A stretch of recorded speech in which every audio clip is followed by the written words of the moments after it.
to kill us slowly. There's some of us, we have 10 children, no husband, to even help us to sustain our children. That on the side what we're sending, that Susu can help us to pay our rent, to pay our children's school fee. But the government, people come here around, they tell us that we should leave the sidewalk. And once at the 7 area, they sort of be careful with. The water side, the poo water running from China Bay. They don't put the effort to clear the poo. They have Central Bay, or in the car road, the neck, and not in the crack, on the car road. They're all the ferret necklace. They can occupy the car road. The government see that one. But with the innocent people, why we know our job facility, our children all our house in college, now the business between us sustain our children. Just like Baka Kino care and they can rescue.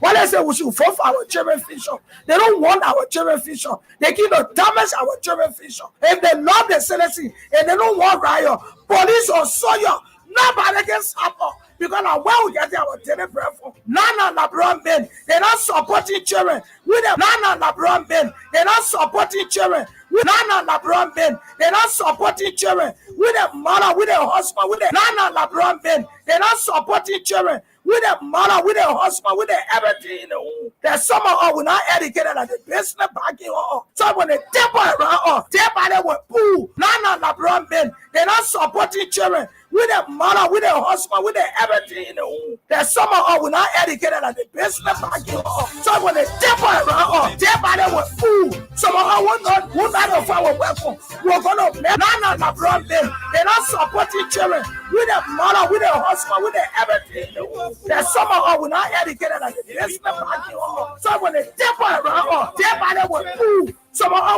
will not offer our weapon. We're going to let us in there. Because when you come into our market, we'll blind your eyes. We will cripple you. Baba, signal will whistle on you. Because we fell out with a no say in the country. Yeah? Don't say I can rescue them. They want to kill or slaughter them. I get in there. So security, they keep my police. They keep me around with selling police. They keep me get all awareness.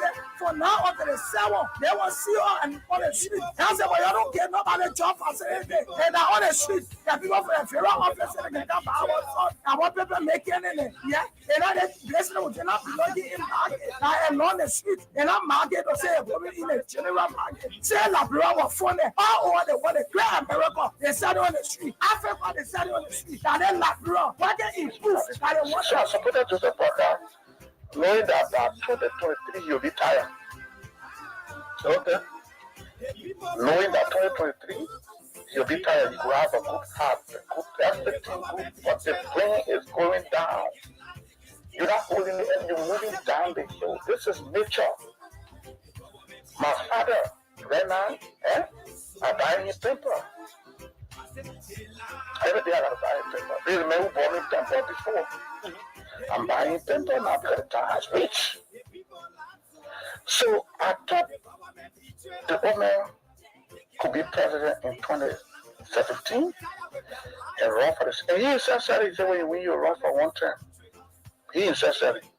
I agree with him. 2023, no, I disagree. In my mind, he should rise. Working for the past 6 years with Joria Gomi, and we are caretaker. We are the one that's doing the cleaning all and thing. Since Joseph Boyka for the past 6 years, since Joseph Boyka took over for the past 3 months, they be demanding us to come to work every day. For me, I pay $450 to where I live to come here and $450 to go back. Every day they will take listing for our carry. But I was surprised yesterday, the minister called that he want to have a meeting with us. So we got there, Paulina came, and Paulina said there is no budget for us. She's not going to pay us, and she put it all down. Maybe when she get money the 15th or next month, she will pay us. For everybody that work on the Joria government, she will put everybody down, and that's what she did. So we got angry. We went to the marshal in group 730 person. Paulina, she said Joria put her father down when you were working. So anybody that work on the Joria working for the past 6 years with Joria government, and we are caretaker. We are the one that's doing the cleaning all and thing. Since Joseph Boyka for the past 6 years, since Joseph Boyka took over for the past 3 months, they be demanding us to come to work every day. For me, I pay $450 to where I live to come here and $450 to go back. Every day they will take listing for oil and carry. But I was surprised yesterday, the minister called and he want to have meeting with us. So we got there, Paulina came, and Paulina said there is no budget for us. She's not going to pay us, and she put it all down. Maybe when she get money the 15th or next month, she will pay us. For everybody that work on the job, we are government, she will put everybody down, and that's what she did. So we got angry, we went to the mansion in group. 730 pricing. Paulina, she said, Joe, we have put her father down, but you were working. So anybody that work on a job, we are with him, that job we are put there, she will put them down. Paulina took her. So therefore, she came and said, she's not working with us again, and she didn't pay us. So I saw that we work in this government for the past 6 years. And then for the 3 months that Joseph Walker got there, we've been working early in the morning, we can't early in the morning, we can't work. We have been working for the past 6 months. So they should get our pay so that we can go and sit down. And she left, so we should go and sit down. He went for me. I tell him, Boaka, Joseph Boaka. I said, Joseph Boaka. And I always talking to the senator, representatives that we elected you, we voted for you. We are single mother. We for you. We voted for you in the house. You're sitting there. Paulina play with us. And Paulina play with us. She will get it wrong for herself. She will get it wrong. Paulina, the small child. She running. She know how to have. She baby.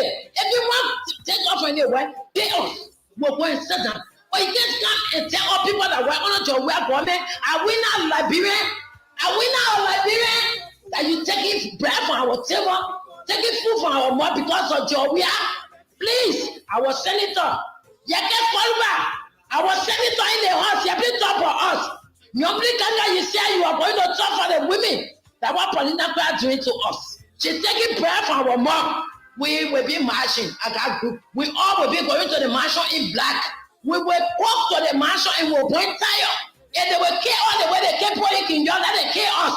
Because they want to keep for the kill. They say they came to rescue. But they never came to rescue or they came to kill us. We will march to the mansion. Everybody going to wear black. Everybody that wear with minister said that they put down. I've been saying they will wear black. We'll go to the mansion. We'll put tire. We'll point it. We'll walk to the mansion. They're liar. They get there. They keep for me. I tell you, Boaka. Joseph Boaka. I said Joseph Boaka.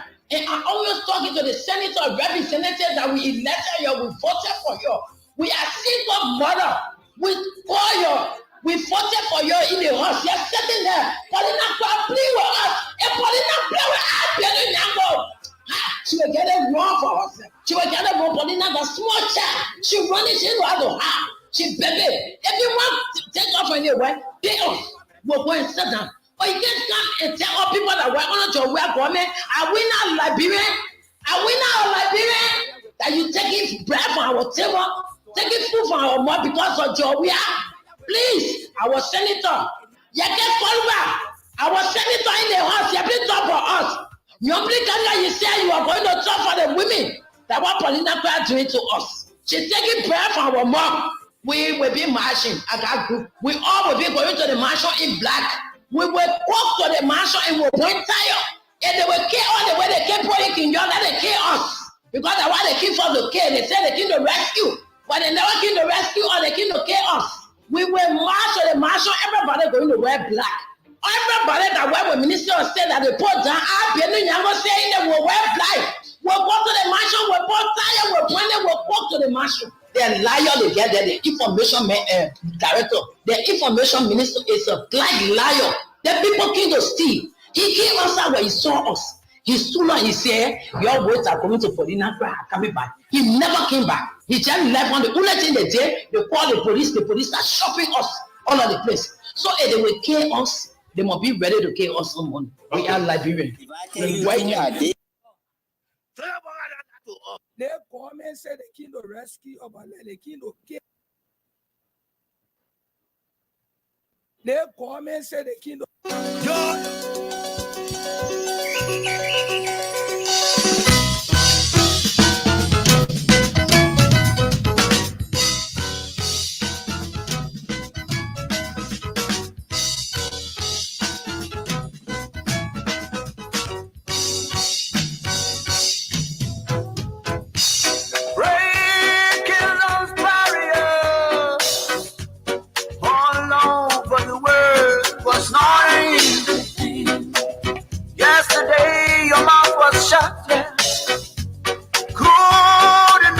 a sound. Hey boy, but it's such a good feeling today when I can hear them from across the ocean singing this song. That the whole world should be singing. Oh, with different colors. Different colors. Different colors. Different colors. We got different colors. Different colors. Hey, you government, never try to sample.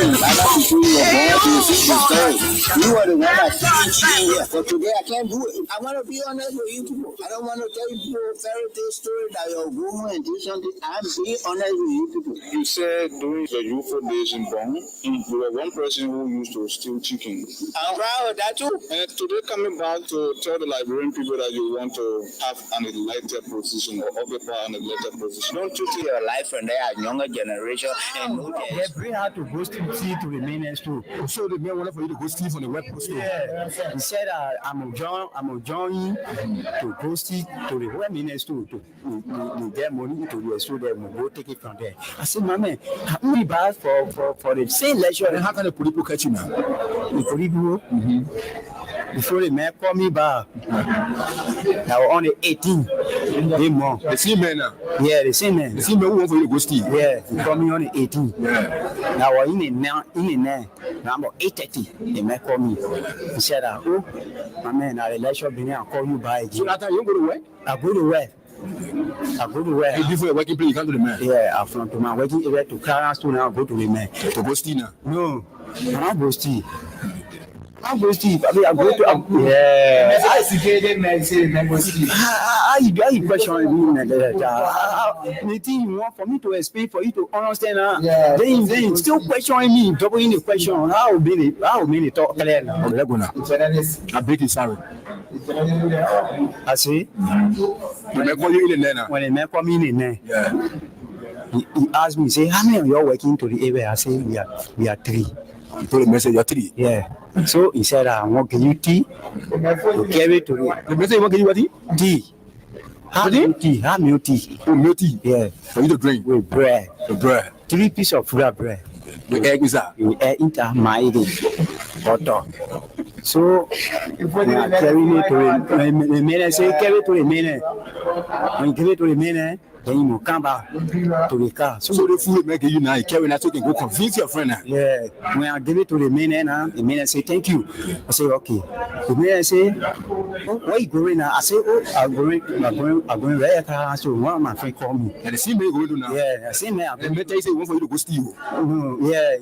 So when I go to the man, he say clean the car. Then there are 2 now. In the Jeep. Then there are 2. A big Jeep. Yeah. Black DG. Photo G. Yeah. So when I clean the car now, air condition all is that. no. Papa, you can't wait for me to spin now. I'll leave the hotel now. And you can judge people. I just asking you a question, sorry. You can judge people that can come here. No, I'm a journalist. I'm breaking sorry. The way you talk in the question, people say when I move from here, I'll free. People say when I move from here, I'll free. You said one talk again. He said, I wanted to mean it. Who talk clear to you, but you talk in the question.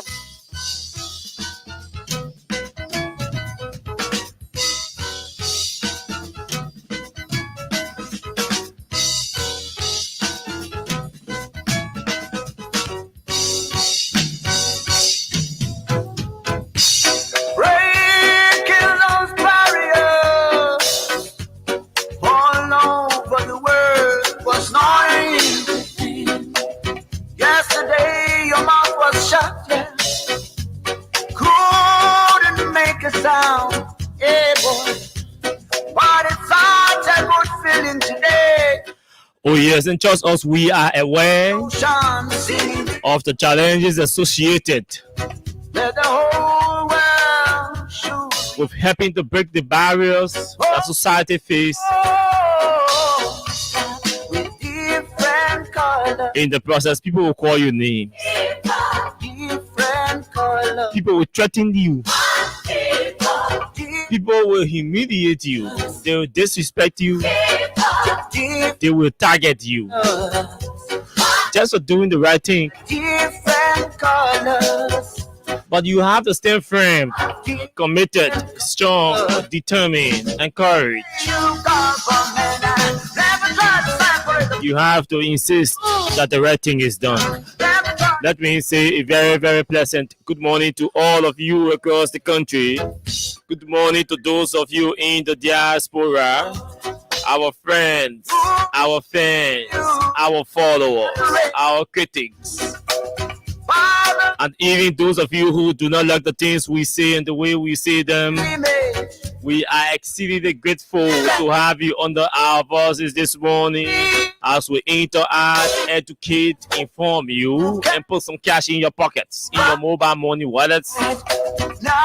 As we drive you straight up to 10 o'clock this morning, very juicy conversation, very interesting moments you're going to have with us this morning. Just on the flip side of 9 o'clock, for the first time on Freedom Money Rise for the year 2024, we have our first guest. Our first major guest. So the head of the Drug Enforcement Agency, the Liberia Drug Enforcement Agency, that's the LDEA, Colonel Abraham Kuman, will sit on our platform this morning. Just on the flip side of 9 o'clock, we talk drug-related issues. So everything you have about the drug operations in the country, all of your concerns, if you have our contacts, just send your inquiries to us. We ask the head of the Drug Enforcement Agency, and just us, he's going to respond to your concerns. We too have our concerns, and that's why we invited him to come here and talk with us and interact with us. So Colonel A.B. Kuma will join us at 9 o'clock. We talk LDEA matter. But before A.B. comes in, we're interested in happenings at the Ministry of State and all our government agencies with this whole thing about job seizure or witch hunt on the jobs that people believe to be seditions and all of that. We do a protest is active. It's in effect this morning at the executive mansion.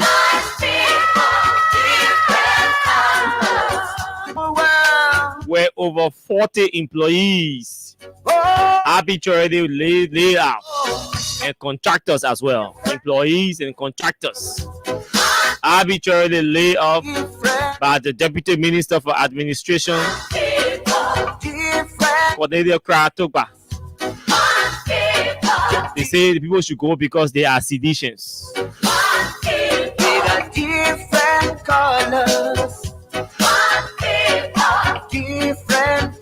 The justice in Chima, yes, obviously has placed a stay all on this whole asset recovery thing just on the weekend. So we can, yes, maybe tie in something on that as well. They were created in the image of God. We have an audio or one or two that we're going to play to extract the conversation as well. My name is Austin Kawa. I'm here alongside Abu Sharif.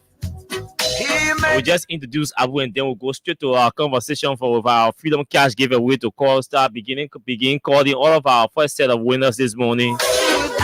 And then we'll move into our conversation. That's the size and shape of the show this morning. Thanks for joining us. Abu, good morning. Good morning. And yes, indeed, it's good to be back after a week long of schedule, very busy schedule. And yes, I'd like to appreciate all of the concerns, all of the reach outs and all that. Yes, we are committed to doing this for our country, and that's why we are always here. Yeah, today is Monday. Lots of things happened over the weekend. While we were away along the period also, I was troubled by this mudslide that took place in Rivers County. Our hearts are out to them. I want to use this medium as an opportunity to extend sympathy and empathy to the people of Rivers County and, of course, Liberia at large. We hope and pray that the government makes the necessary interventions to see how uh, relief can be brought to our people in that part of the country. And yes, executive mansion, Austin, is way more than the number you call. The scheme, it is a whole scheme that had a group of workers, caretakers, caregivers hired under the Ministry of State for Presidential Affairs, and they have been providing services at the different state institutions, for example, like the Centennial Pavilion, the museum, the Unity Conference Center, even the Ministry of State, the Executive Mansion. They have some of them there, but they were on supplementary salaries or supplementary pay structure. So it is believed that the current establishment view them as partisans of the outgoing party, the CDC, negating the fact that they are Liberians, they deserve the opportunity to work in their country and all that. So an arbitrary decision, like you said, was taken by the minister, the deputy minister, to terminate their services. And I'm told, without any regard to the HR department whatsoever, without any input into the decision whatsoever, the decision was taken to remove them. But yesterday, if you see traffic or if you may interruption in the movement, I'm told these hundreds of Liberian employees from the Ministry of State have threatened or to strike, and they will be beginning with I don't know what I should get the people locations or jelly feeder. But anyway, they posted they're coming outside today and all that. So it's important that we look at that. And I also followed the asset recovery while I was away, and I think it was an interesting drama. It is just regrettable how our country will be operating in such a form and manner where the society and how it takes decision will be like a group of organization or a Boy Scout, that does not have, for the most part. I mean, just like somebody will say, a jungle justice regime. Anybody just wake up, jump up, and do whatever they feel like doing because they have power, they have the authority. But it's a good conversation, and I look forward to engaging again with the new head of the Liberia Drugs Enforcement Agency, Colonel A.B. Kuma. Right, it's a good thing, particularly with the government campaign promise of eradicating drugs from the streets of Monrovia, Liberia at large, and the commitment from this government in that direction. And some of the initial drug bursts we've witnessed under his watch, or what's the outcome of these drug bursts? We are very interested in them because we have some conversations as it relates to these things. So yeah, it promises to be very interesting. So be there as we run you through up to 10 o'clock. Sure, be there as we run you through up to 10 o'clock. That's the voice of Abu Sharif. So let's talk some cash issue. I know many of you have been smiling over the past weeks for winning our Freedom Cash giveaways in different categories. Our partners have introduced it. Our partners on last week introduced the Thursday. It was Easter and all of that. So they did an Easter giveaway on Thursday. So folks were working away with 6,000 each, and then our regular Wednesday giveaway as well. Our double dose or double package we give away. But today's Monday, so once you are a winner, you're going to walk away with $2,500. Friday, even though the Friday jackpot. Yeah. Sure. The Friday jackpot. People, I mean, it has been filled with excitement. You spend $150 and you win $20,000. Yeah, $150, $20,000. Yeah, $150. Just imagine. So, and that $20,000 can start up a small water business for you, obviously, or pepper making and stuff. Just something to get started, and at the end of the day, you're able to, people can overlook things in this country, but there are people in other places they're just selling plastic bags. Right, and they're making money. But they're making money, right? So somebody, if you win $20,000 from Freedom Cash giveaway, you start a cool water business. You start a cool water. You buy that $20,000, invest it into water sack. I don't know how many sacks it will buy. Plenty. But when you sell that, and you realize times 2 or even 3 of what you invested. Then you already get a business. You're not part of those that are saying, oh, I get market, passing around from office to office and all that. These people here, they are very mean. They're not going to help you. So take advantage of the Freedom Cash giveaway. Take advantage. So this is how we play. You need to take your mobile money phone right now, so we drill you through the process. So you dial *799#, and then you press send or enter, and then the options will come to you. You enter 11, you press send, and then 2 options will come to you asking you whether you want to play in LD or USD. If you are playing in USD, you press 1 and enter. If you are playing in LD, you press 2 and you enter. When you enter, the system will ask you to enter your mobile money password. At that point, once you enter your mobile money password, you are already a potential winner to walk away with 2,500 Liberian dollars just by playing. And again, most of you keep asking. Start your Monday. We said, even if you play and win, you are still qualified to play. You can play as many times as you want to play. We do not have a threshold on how many times you should play. You want to play 1 time, 2 times, 3 times, 10 times. That's your business. You are qualified to play as many times as possible. When you win, you can play as many times as possible. When you win again, you can play as many times as possible. And when you win again, you can play as many times as possible. There are people who won 3-4 times on the show. So that's how it works. So *799#, you press enter. You send it, and then the options come to you. You enter 11 and you send, and then the option comes to you again. You press 1 to play in USD and 2 to play in LD. You wait for the requirement of your mobile money to pump up. Once it pops up, you enter your mobile money password and all of that. Now, go ahead. A crazy kid. No, listen to me. Ashfi Ziwe. It is number 11. You pressing to enter. Our regular cash giveaway is 11. Freedom FM is at 11. What is at number 7 is the jackpot. That's for Friday. That's for only Friday. So regular, the rest of the other days you go back to 7. So sure. Friday is a kind of special, what you call it, right? Sure, it's there. So there's let me play with the phone with along with you guys so you understand, right?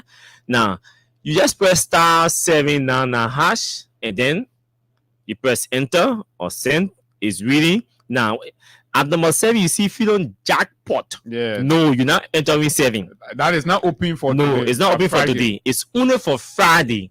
So you come down to number 10. Freedom FM is now at number 10. So you're not entering number 11 again. You are entering number 10. Okay, it has been adjusted. So it's been adjusted to 10. So on this option, you see Freedom FM is at number 10. So I'm about to enter 10. I enter 10. And then because, yes, I enter 10. And then I send. The options will appear. So those of you watching, probably you see the options, right? That man not smoke the money. So you see the option. Option number 1 is telling me to play in USD, and option number 2 is telling me to play in LD. So I enter number 2 because I want to play LD, and I press send. And I press send. You see I should wait to enter my mobile money password. I'm waiting. Now it is requiring me to enter my mobile money password. Once I enter my mobile money password, then boom, you have played and you are a potential winner just waiting to be called. Like these callers, these winners, we are about to call. Well, we already have winners on the show, so we are about to call our first set of winners this morning on our Freedom Cash giveaway. So that's how it works. It's very easy to go to *799#. Follow the option Freedom FM at number 10. You press 10 and enter, but you go. You press 10, you enter. You go, Gene. Yeah, so while we're having the conversation with you every day, we are also giving you money.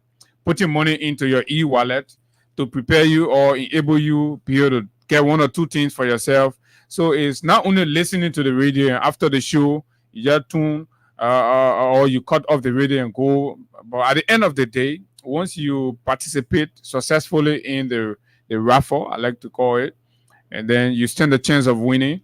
And the more you play, the more your chances are to win. And it's important that a lot of you have been reaching out, oh, I've been playing, but I can't win. And what I have identified as the problem is, for example, if you play 1 or 2 times on the Freedom Money Rise, then you sit down.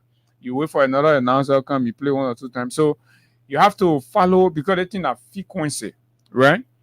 So, for example, as we are on the show now, between now to 10 o'clock, right?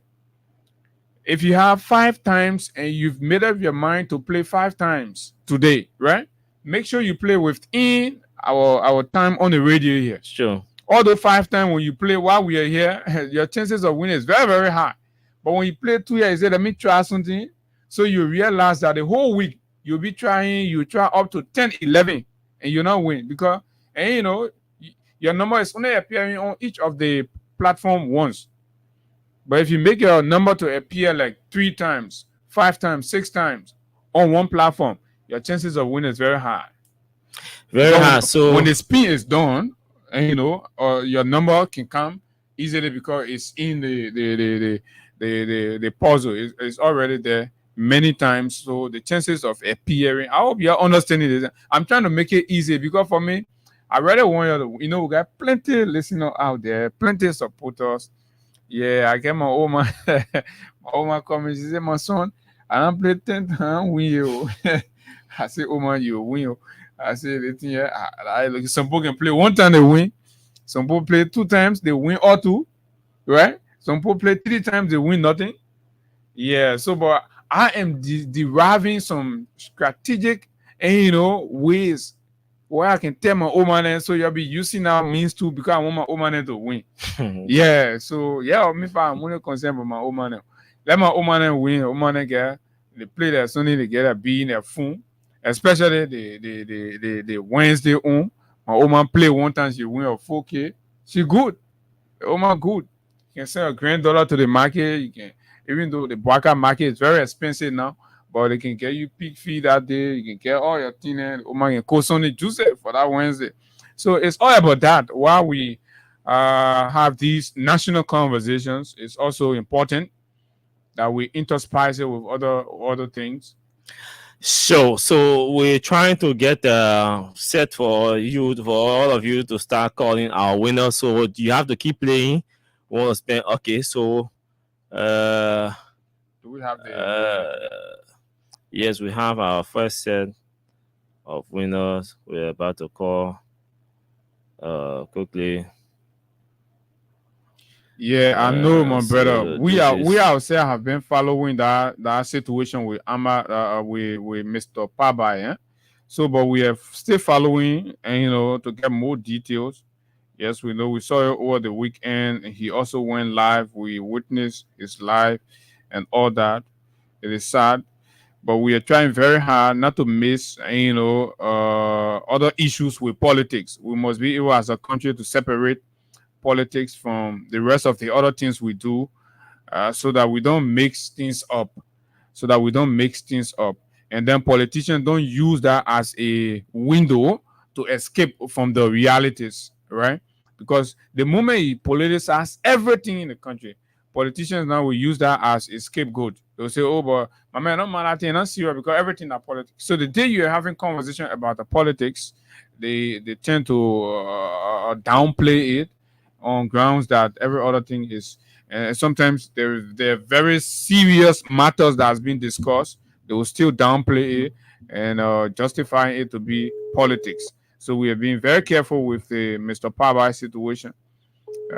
We believe that everybody in this country deserves the protection of the government, and if the safety and survival of any Liberian citizen comes in danger, it becomes the prerogative of the Liberian government.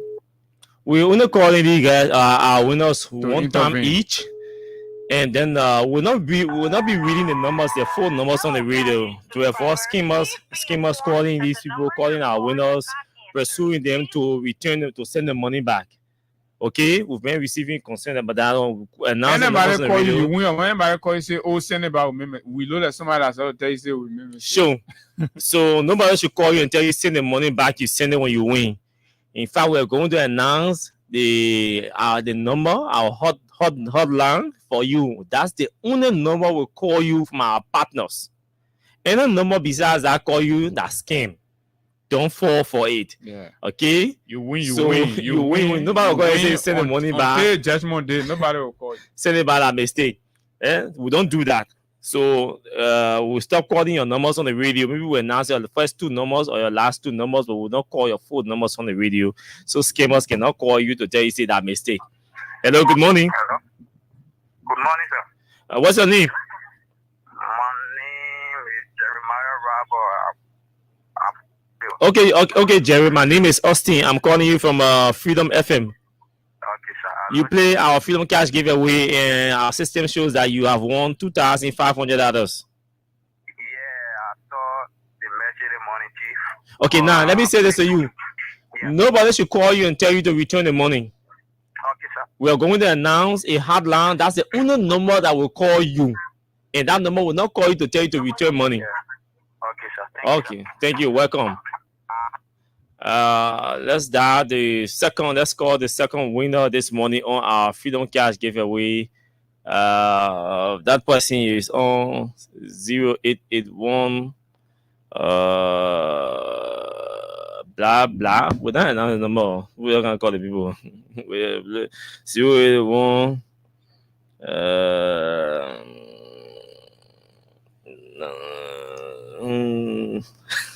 3 1. And the money go. Okay, I don't want to miss it. So that's how it works. 490. Okay, so we'll call our second winner on the show this morning, who's won. He played and won our Freedom Cash giveaway, and has walked away or has received $2,500 in his or her mobile money wallet. Good morning to you. Good morning. My name is Austin. I'm calling you from Freedom FM. Oh, yeah. You play our Freedom Cash giveaway this morning. Yes. Have you received your message? Yes. What's your name? Amelia. Okay, Amelia, congratulations. Okay, thank you. And now listen to me. Do not allow anybody call you and tell you they mistakenly send you money, you should return the money. Don't do it. They are scamming. Okay. We have to say that to you before you start. You can start sending your money number on your win, yeah? 088 let me call the tail winner 0886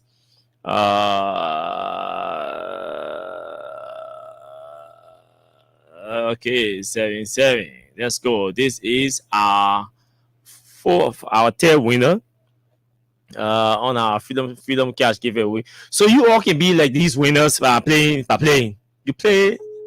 I mean, they win. The chances of you winning, the chances are very high. Good morning. Good morning. My name is Austin. I'm calling you from Freedom FM. Yeah, good morning. Thank you. You play our Freedom Cash giveaway, right? Yes. What's your name? French Project. Okay, but I'm sure you have received message from our partners. I just saw it pop up. Okay. Congratulations. Now, we want to say to you, and nobody should call you and tell you we send the money to them or send the money back to them because they mistakenly send you money. That person is a scam. It's a scammer. Thank you so much for the enlightenment, and thanks to Freedom Radio for such goodwill to the Liberian people. You're most welcome. And keep listening to Freedom FM. Encourage others to play as well as you play. That's why we are the big station. Sure. 0886 is the fourth winner.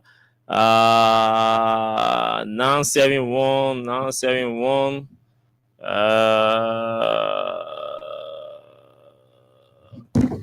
you go. Yeah, better small. We're coming back. Okay, 0886 971 Okay, this is our 4th winner on the show. Let's go ahead and draw the 5th winner on the show while we try and talk to the 4th winner. Good morning to you. Yeah, morning. My name is Austin Kawa. I'm calling you from Freedom FM. Yes. Yeah, you play our Freedom Cash giveaway this morning. Yes. How many times have you played? I played 7 times.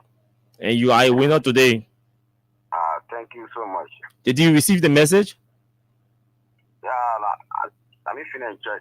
Okay. What's the name? Ishmael Kamal. Ishmael. Now, when you check, there will be you receive the amount of $2,500. Nobody should call you and tell you to send the money to them and that they mistakenly send you money. Okay. Don't do it. Don't send it back. That person is a scammer. No problem. Thank you so much. Okay. Congratulations to you. And so it's important we indicate these things so you don't go, sending your money back to these people, to these scammers. Let's go to the 5th winner. And that is the number of the 5th winner, 0880. Blah, blah, blah. I will call this one. We'll call it the one Nigeria so they don't get it. Okay, 080. Sorry, 0888. 952.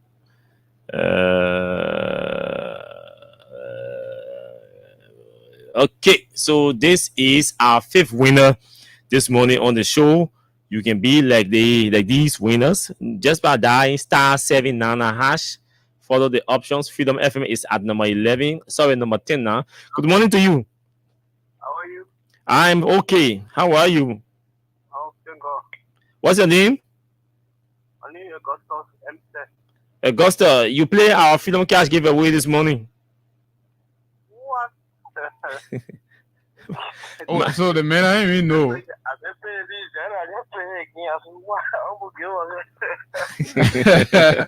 So you're just trying it for the last time, eh? Yeah, I played when it started. When Miss Crowd, we gonna play Miss Thing or the 11 Freedom 11 on a program, but they change it. So Yeah, it's at number 10 now. Right. We are number 10.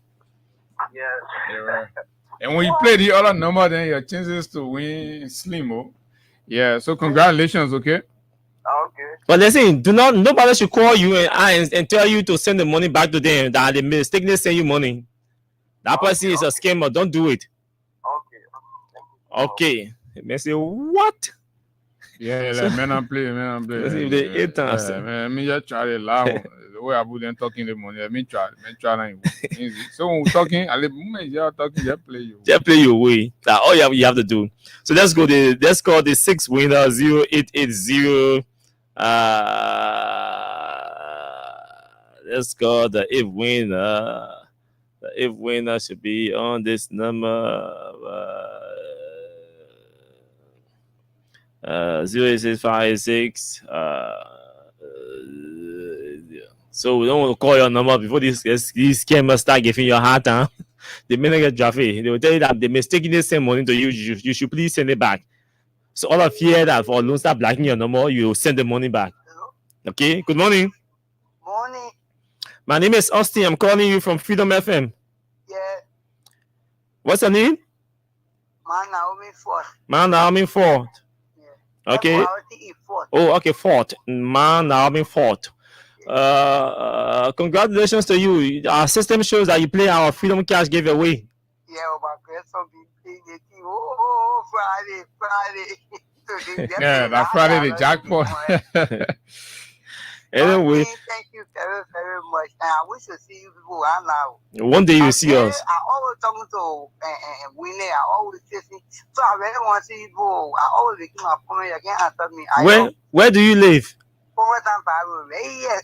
Okay, but you know. Follow guys about me. I always go in there to see people. I'm telling you, the time they look for us with the big prices that Thank you very, very okay, much. But listen, nobody should call you and tell you to send the money back to them. All right. Okay, mom. I'll get mom fault. Thank you. Okay, you're most welcome.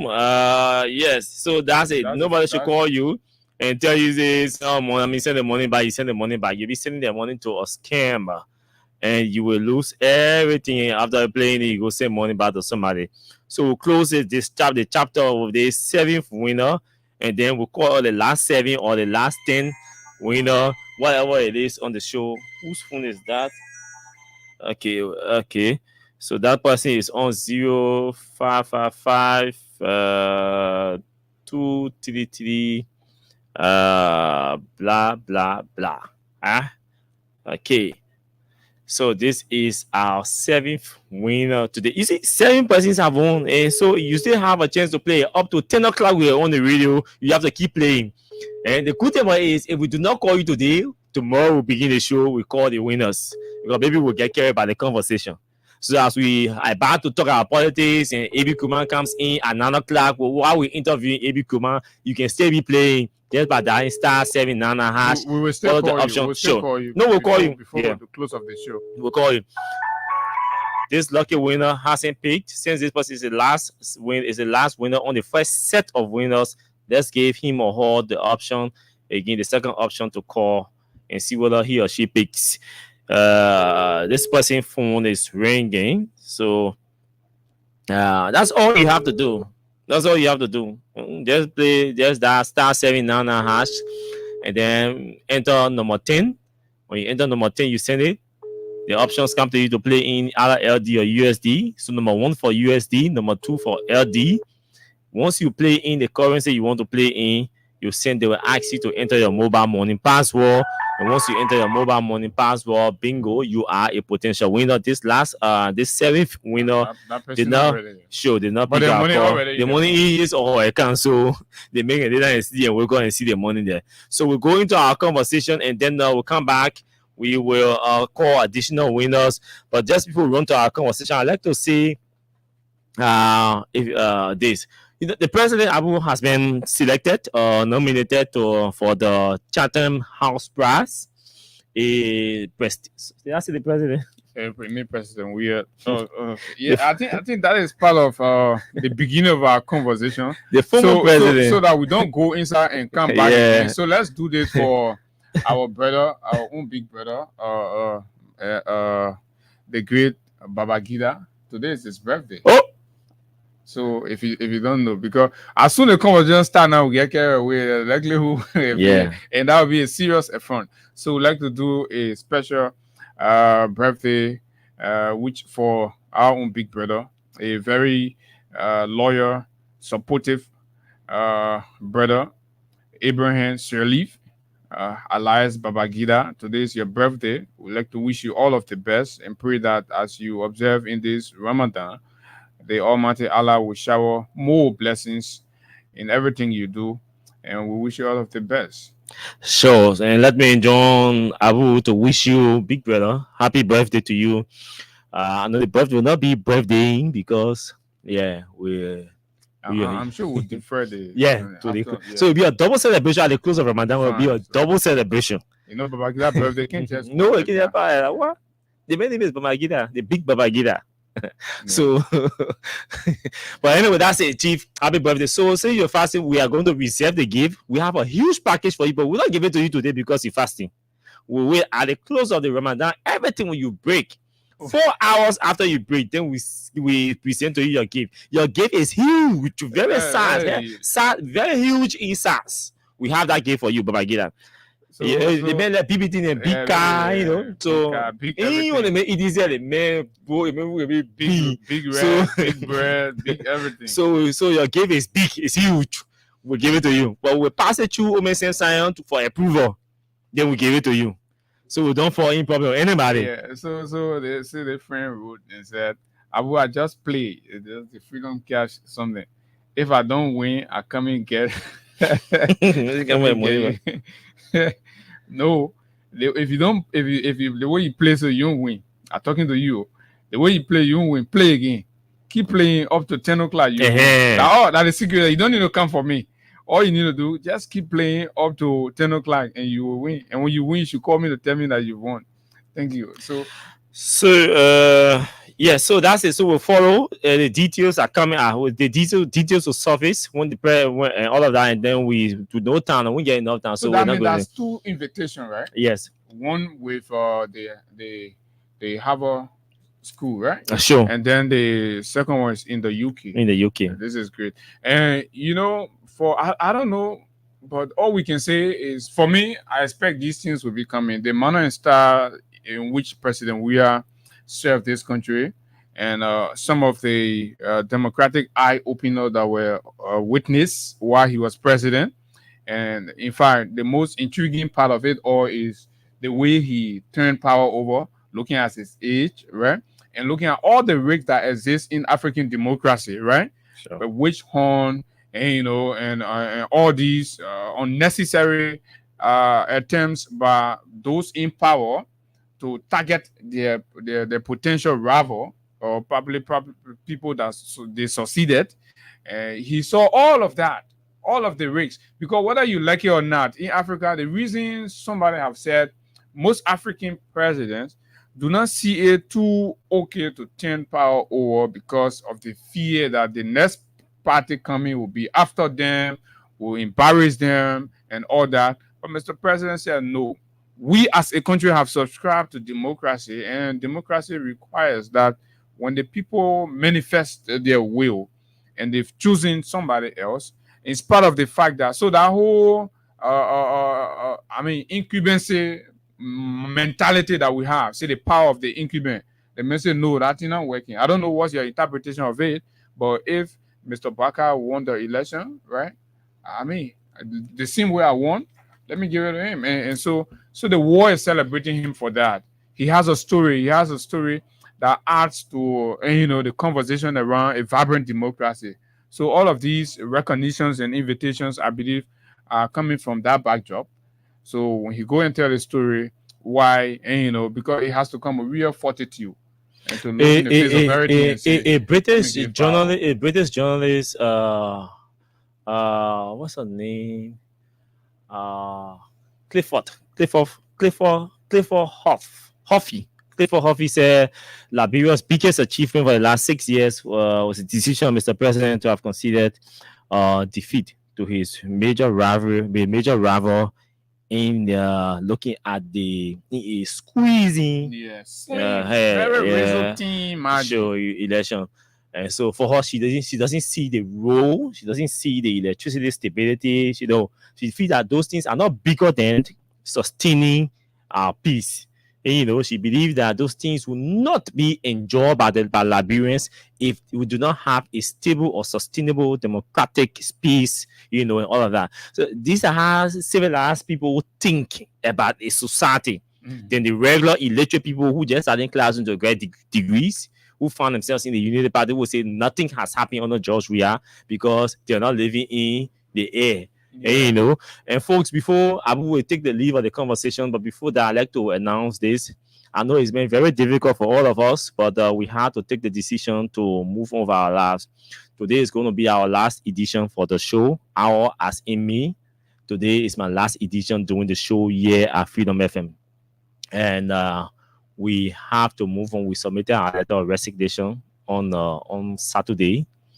And so today, after today, you will not hear Austin Kawa on the radio. We're moving on. We want to focus on other things and all of that. We've been here since 2019. In September, I think, we joined Freedom FM. And it's been very, very exciting and encouraging being here with everybody here at Freedom. Some join us, some we've worked together at different radio stations before. But life has to go on. When you have served, and then it's time for you to transition to somewhere else or something else. It becomes key, especially when you consult your family members, and they all think that it's the best thing to do. I know for me, it's not the best thing to do because there are many of you who enjoy the partnership between Abu and I and all of that, and you want to see the partnership continues. But again, we have to call it a quit at this end. Just as we're leaving Freedom Morning Rise this morning, we're leaving Freedom FM to pursue other things. So that's why I need to say that before before the end of the show. So what do we start up with this whole asset recovery, thing? I know you've been away, but you've been following details and all of that. Yeah, but bring me up to speed. So we'll read the quote order. Initially, your friend Emmanuel Gongwe was used as a pawn or a proxy to lead people in the street along with your friend Robert Wizin from GSA in a lemon green vest and siege a vehicle belonging to Patrick Sulu, the former police IG, and also impounded fleet of commercial vehicles believed to be owned by Fina Bono. Okay, so Gracious Transport. And so they impounded those vehicles to Patrick Sulu had guests from the US who the vehicle are going to pick up from the airport, and they impounded the vehicle and all of that.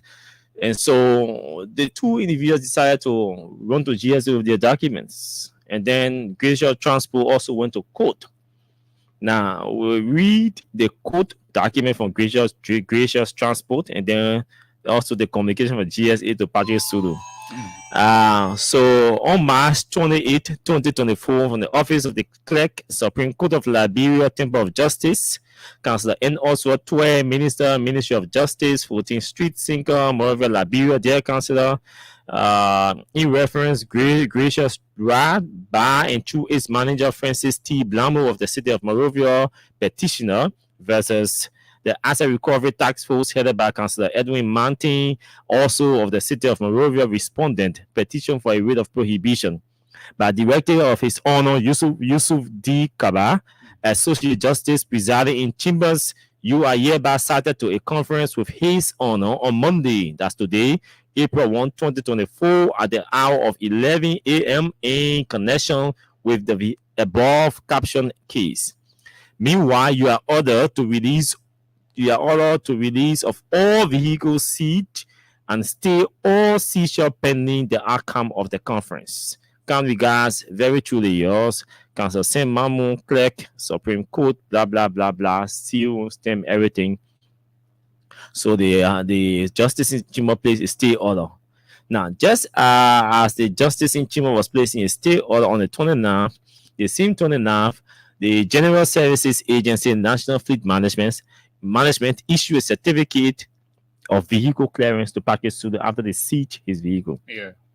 And it reads, the vehicle described below, which was impounded by the Asset Recovery Team on March 26, 2024, has been inspected and identified as a 2016 Toyota Land Cruiser Jeep.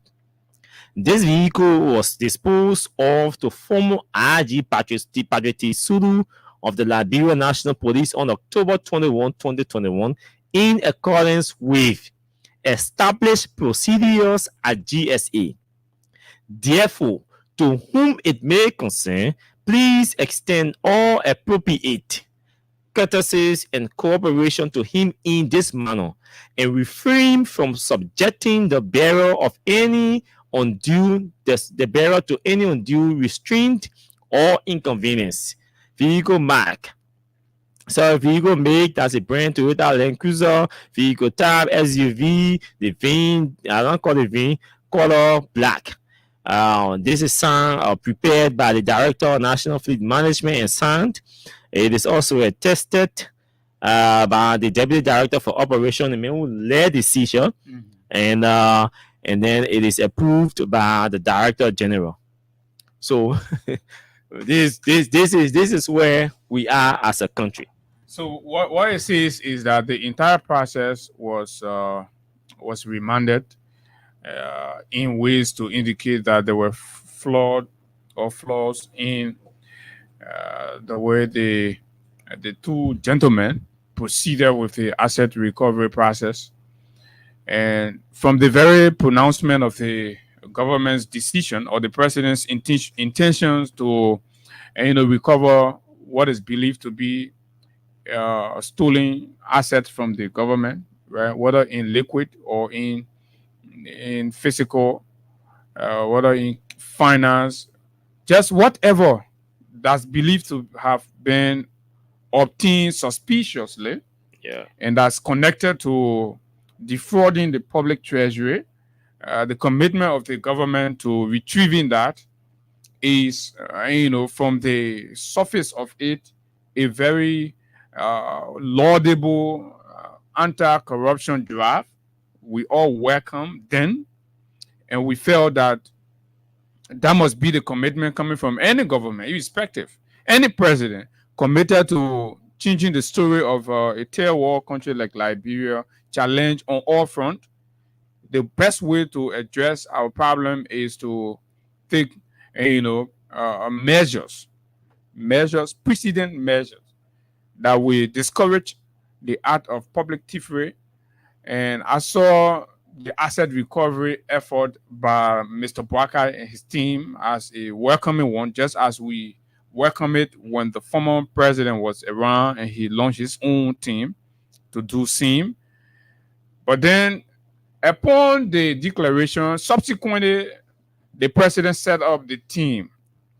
We raised questions and qualms with the configuration because we know the issue of asset recovery is a very delicate process and it has to be professionally driven. And the quality of individual there must require the necessary skills and technical abilities to be able to professionally do it in ways that all of us, irrespective of where we sit or where we stand, even those being affected, who then realize, because my man, if you have done something wrong, as soon as you see people coming for you, you already know what you did. Sure. Right? So you will have no reason to create a situation. And even if you do, you will just be doing to save a bad time. However, we raise these questions and nationalistically so that we will help guard the process and ensure that the vision of the president in that direction is achieved. Because when that is achieved, it serves our country. Our interest is Liberia. So if the vision of the president to retrieve what is believed to be stolen assets from the country or resources, if is achieved, it helps Liberia. It helps even our fight and cry against corruption. Some of our problem with the United Party stem from the mass looting of this country while they have power in the first 12 years, right? That's some of our problem with the United Party. I mean, arguably, they stole. At an industrial level, they stole from this country. So whenever we think about what the United Party did to this country, we have no reason to lend our slightest support for them. However, if Mr. President is taking the endeavor, we think it's a good thing. The president did not listen. The team did not listen. He incorporated individual with extremely political, interests or political characters. Put them on the team. People who have absolutely zero professional training in this regard. Judging from what we've seen in other countries like Nigeria, Sierra Leone, the Sierra Leone case, other scenarios, you have professional, retired, independent, apolitical auditors, right? Forensic investigators. Because these kinds of processes are driven by facts, evidence-based, evidence-led investigative processes. Because you are dealing in the repetition of other people, family heads, political leaders, opinion leaders, right? So when you are pursuing these people, it have to be judicially, evidential. That when you go there, everybody sees it, and there's something you have prima facie. When the country take it that way, it looks professional, it looks responsible. But clearly, from what we've seen, it appears as though Mr. Boakai has an ulterior or internally hidden motive to target people, but want to use his political authority, his executive power, to constitute, a machinery to go after his perceived opponents or people who disagreed with him while he pursued the presidents of our country. I think that is dangerously bad. We can't have the president that must be the beacon of unification and reconciliation, leading a charge of disintegration and dividing our people on political lines. What kind of country you want to preside over? A country divided?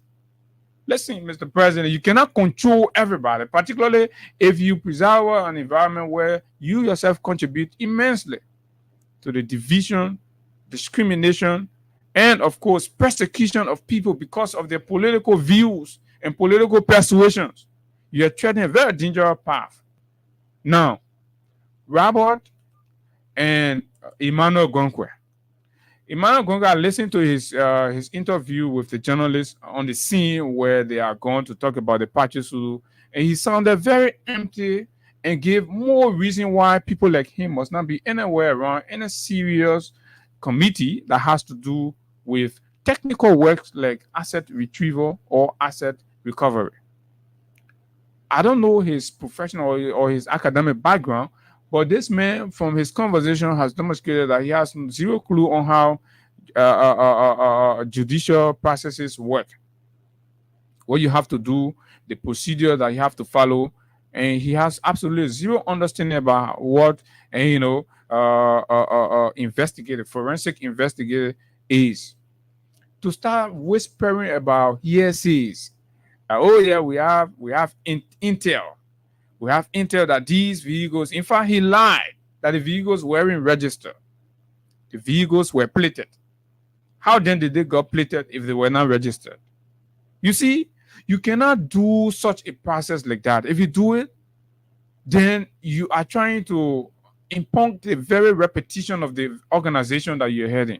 So now it has rendered the asset recovery team very useless and unserious, unless something dramatic is done. But from what happened over the weekend, the court issue and the GSA clearance that was given to Patrick Sudu, right? Have you done the basic, which is, first of all, before you retrieve asset, you have to discover asset, right? You must go ahead to discover government assets. When you discover government asset, then you have the list. Then in there, you'll be able to establish missing asset, right? Okay. Sure. When you identify that they are missing asset, then when you get in the street, you already know what you're looking for. But cut-headed chicken, professionally indisciplined individuals, get in the street, terrorize, harass private citizens, foreign guests in the country, intimidated them, pull them off using police and police officers. This is equal to a military state. You can't do that to our country, right? We are paying you, our taxes are paying you, and you can't be treating us in our own country as though we are dissidents. You can't do that. This must be a democratic government, but the government is treating very irresponsibly. And that Mr. Baka, with all of his experience, will be presiding over a government that will be proceeding in such a form and manner. It brings me to a point where I will question Mr. Baka's experience. Mr. Baka's experience. Why have he even been around the presidency? I've been around government. What has he learned? So I think this is a big slap in the president's face. This is a public disgrace for the president, that reminding him that what he did was illegal, because these people acted on the president's instruction. Gonkwe has no authority to jump in the street and do nonsense to anybody. Somebody will post slap in your face, but he acted on the president's authority. Robert Wilson acted on the president's authority with all their limitations, but because the president's authority is there, so you see them stay in the street and they intimidate other people. I'm told they're foreign guests. A man was stopped, a foreigner was stopped who was going on the airport for something, and his time was wasted and all that. How can a civilized government do that in the 21st century? Waka must apologize. And he must recall that asset recovery team and try to professionalize it. Get Robert Wilson out of that place. He has demonstrated incompetence and zero understanding of what he needs to do. The man who operates in the nerve center of the government or the government asset agency, the GSA, that will just go into the database to understand things and guide his people. He didn't know that one. Even to coordinate with his friends in the GSA, he knew it to a point where his own boss said he did not know X, Y, and Z. So what kind of man you go put around to GSA who you know he left on his rear and can even provide any kind of substantive advice to his team and put people outside the stand with his stomach, and then they arresting people. So you disgrace the government. So now you make the government look childish, you make the government look irresponsible. So who takes responsibility? Robert or Gunkwe, either of them. And I would suggest that you get all two of them off the asset recovery team, make it more professional. And this is the reason why Clamontin, being a lawyer, is not seen out there, because he understands the law. It does not work in these kinds of knee-jerk fashion. And I hope that they will do it better and they will do it professionally. Sure. And you see, what's happening to this? Okay. We had much to say the other time, and folks, let's see where we came from until they got to realize that we were at a stage where laborious repetition, the integrity of our governance structure was under serious question and criticism because of the actions or the inactions of some irresponsible and carelessly operating boards in government. And we introduced this conversation because our colleague had been away. But from all indications, everything we suggested to these people did not seem to make sense to them, because we didn't have 52 years experience in public service. And the work the asset recovery team has to do, I'm looking for a piece written by one Sam Topa Jr. I don't know why I'm not getting it. I hope I can get it from this chat room. So we'll read for you some of these conversations coming from these professionals, which is very key. He wrote a very interesting piece, and if somebody do not know him, he is a supporter of Joseph Boaka. So I think this is it.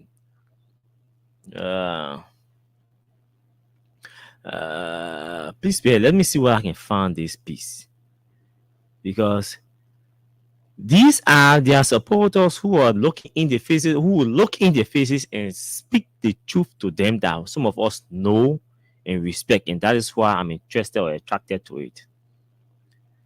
If I don't get it, no, but I know it will post it in our chat. Okay, got it? Yes. So this is what he wrote. He said, "Discovery before recovery." That's a caption. Asset recovery starts with asset discovery. It is likely the collection of bad debt. 1. Investigate and establish the basis for allegation. 2. Link the asset or assets acquired to the source or sources of corruption. 3. Engage the accused and set conditions for them to fulfill their obligation or return the asset linked to corruption. 4. Pursue legal action if the accused fails to meet their obligation. 5. With legal backing, go directly after the asset. With legal backing, go directly after the asset. I would recommend an asset recovery court to fast-track cases. Somebody under this comment called Magnus Garcia said, "You would think that experienced people would know this." Now, the reason why I'm putting this out is because exactly what we've been saying prior to the nomination of those people to the asset recovery team, these were what we were concerned about and skeptical about. We say those people did not meet the benchmark or the benchmarks to fit in this category to do asset recovery. There are trained people in this country, trained young Liberians, energetic. They got standards that can do this work. The LDEA pay them. Send them to school. The government send them to school and train them to do forensic investigation, for example. They are here. I know a team of them resigned from LSCC before. Yeah. They are here. We just don't want to call some of their names the way a PLA we're doing PR for them. But they are in this country. Some of them resigned from they were trained by the government, sent them to Europe. They went and learned into a specialized. They are in this country working with NGOs. When the government can tap on their experience, hire them. There are people in the UP that know these guys. They will do it quietly for you. Even the man who is the Minister of State, the Minister of State knows these people we're talking about, or he knows people that know some of these people, some of these young professionals we are talking about. But you know what? Because they do not want to do a professional job, so they will not hire professionals. If you hire a man, an Appleton artist to go and do asset recovery, he's not going to work for you to tell you to go chase people or wait on people. He will not go wear orange jacket and join in the field. No. To go start packing people vehicles before investigating. You don't even need to get in the field. No. As a required thing, they're not getting in fitting. You see what this guy wrote? The same Tupa is a. Somebody. He did he was hired as a consultant under the Georgia government to do the AT report that we couldn't do. Okay, he was hired to do that report and everything. That's how he does most of his work. But we are not deficient of professionals in this country. So to make it look there, the country is short of technicians, professional people to do the kind of qualified, the kinds of professional jobs. For me, it doesn't make sense at all. It does not speak to the experience that Mr. Baga is supposed to bring to public service. It doesn't speak to if I question in one of my every conversation that has to do with experience of Mr. Baga in public service, to take balls that do not have anything to lose. So my evidence is, they are living in exile. It means the country is not qualified on a better standard to live. They don't feel safe. Then you put your asset recovery team. And still nobody seems to be reasoning. And the only qualification he bring us in is because he can randomly take people horses picture and put it on Facebook. So that man qualified to be on asset recovery team. Look at that. So everything we said about the asset recovery is what these people are saying. Nothing different, right? But because it's good that it is coming from their circle. So yesterday, a government official from the Ministry of Labor called to ask us to help them, do some other work with the coal mines and things outside there. And I said, Chief, personally, beside you and our friendship, I can't assure you, I will not even advise my colleagues at Freedom to do any sort of work for government people or government ministry. Because the first thing is people will not recognize that you have recognized our potential and capacity. So they will give a misinterpretation.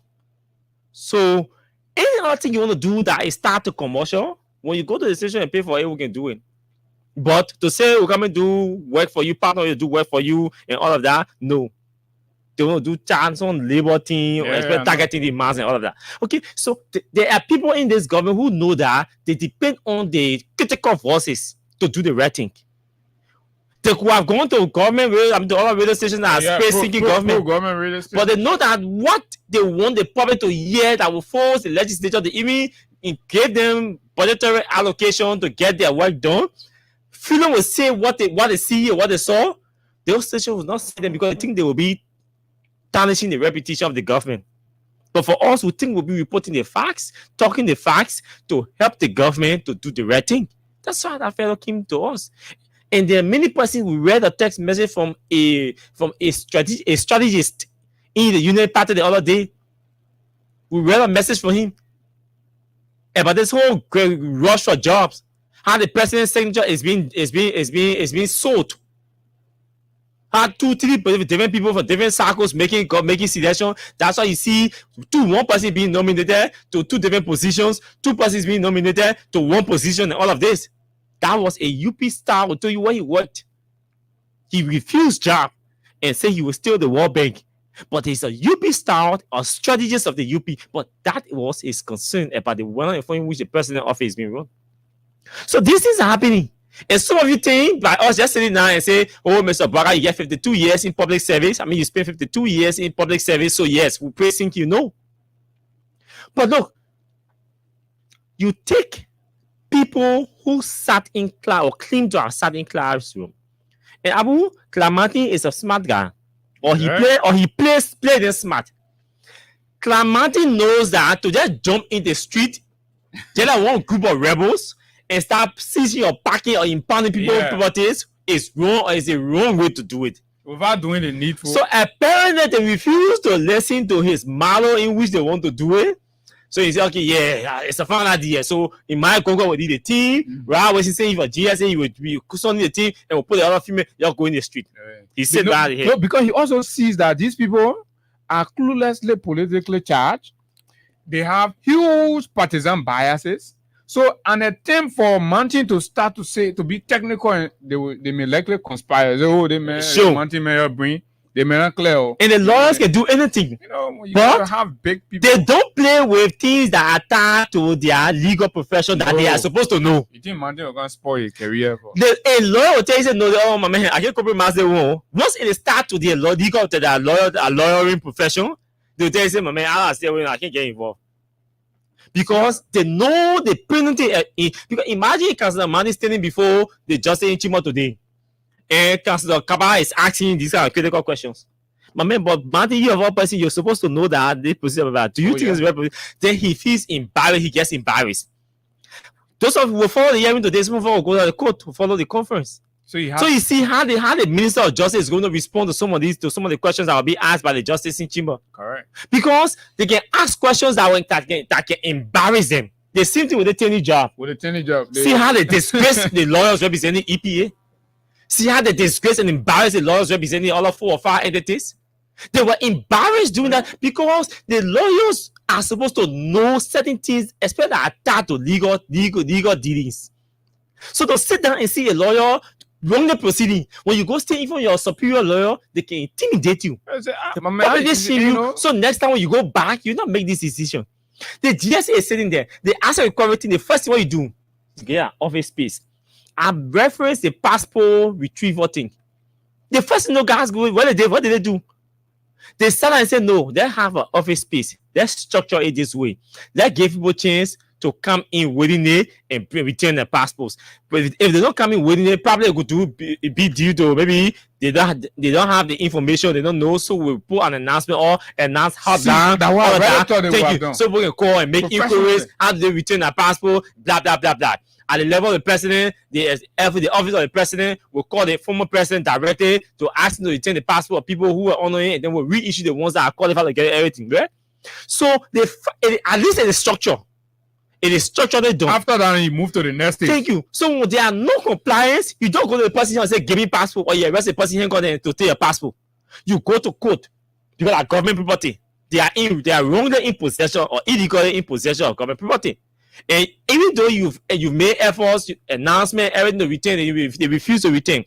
You call them, you text them, you formally wrote them, they still refuse to comply. Then you go to court now to compel them to either to get rid of search and seizure or compel them to return the but passport. You can't do a passport retrieval task force and you put it outside there. Everybody passing you, stop, man. Let me see your passport. You can do it. So the GSA setting, GSA has all of the records down there. Vehicles that were auctioned, vehicles that were sold or considered disposed, everything, they got the records there. The GSA knows all the vehicles in this country that were bought by government and that passed the 4-year threshold to be considered ready for disposal. So GSA, the first thing a responsible and smart and sound technician would do is that first, gentlemen, let's get an office space. Let's gather all of the documents. What do we know about government vehicles? Let's gather all of the documents.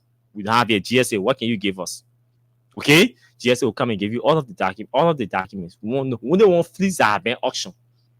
So they can find there. GSA, the asset management team office will go there, assemble all the files, put it on the desk, just sit down. 1 week, 2 weeks, you're reviewing all those documents, categorizing them, meaning place them into different categories. Those are in possession of government, those are government sole cars, so that did not pass through the referral procedure. Those are government sole cars, though, that pass through the referral procedure, but you don't think they met the threshold of 4 years, you put in different categories. After you have sorted them out, what do? You already identify the assets. What do you do at that point? Maybe you could write them, or you could call them in for a conference. You start a conference. Arthur Johnson did that. The CDC asset recovery team did that on Arthur Johnson. Did you see Arthur Johnson in the street running all around parking people vehicles? And by then, Martin was Kante Anthony. Right? So he was part of the process. So he knows the process. But the problem is, listen, from afar, you can tell that Clark's hands are tight. Clark knows the procedure and he knows what to do. You know, I don't think so. Yeah. I believe that Clark Martin is allowing his anger against people in the city to rule a sense of reasoning. I love to respect. That's what I want to I love to respect lawyers because I won't go there, right? So I love to get in their small space, right? So after this conversation, and when we still see the asset recovery proceed the way they proceed, then that's when we'll come down to identify the stupidity in Clement. Yeah, you take people, you put them on asset recovery thing. Because you know you tell them, you go target people. Oh yeah, that's what you tell you. Go target people. In no serious country, you will take a Gonkwe who has absolutely nothing to lose. What? Okay, you're pretty. Tell me what you think Gonkwe get to protect. What thing? What that repetition? That's the thing. That man get nothing to protect. So that man, he can be overwhelmed by his emotions and sentiment and his partisan and feelings. That boy just go outside there and he get time for anything. But a professionally disciplined, somebody who spend money to earn their qualification, their education, right? Accountants or auditors, forensic investigators. You have experts here who know how to do these things. People, now you pay them school fee to go there. When you call them, you invite them. When the president invite them to be on this committee, when these people go out there, the same thing that make government to identify them, they are protecting that repetition so that the day they conclude the government's work, another entity can see them. But let's look at Gongwe. What do you think Gongwe get to protect? Nothing, absolutely nothing. Absolutely nothing, zero. He's just a loose talking young man who does not have no direction. He joined here today in supporting Russia. Tomorrow he joined here in supporting the other thing. He didn't even know what to support. The boy say the boy has despised capitalism, but he is dancing with capitalist forces. So you can be supporting Russia and then you be celebrating and the remnants of the American capitalist democracy. No. You have to be ideologically disciplined and principled. Stand for something. Let know you. Every time we see you, we say, yeah, this is what the man stand for. The young man does not have it.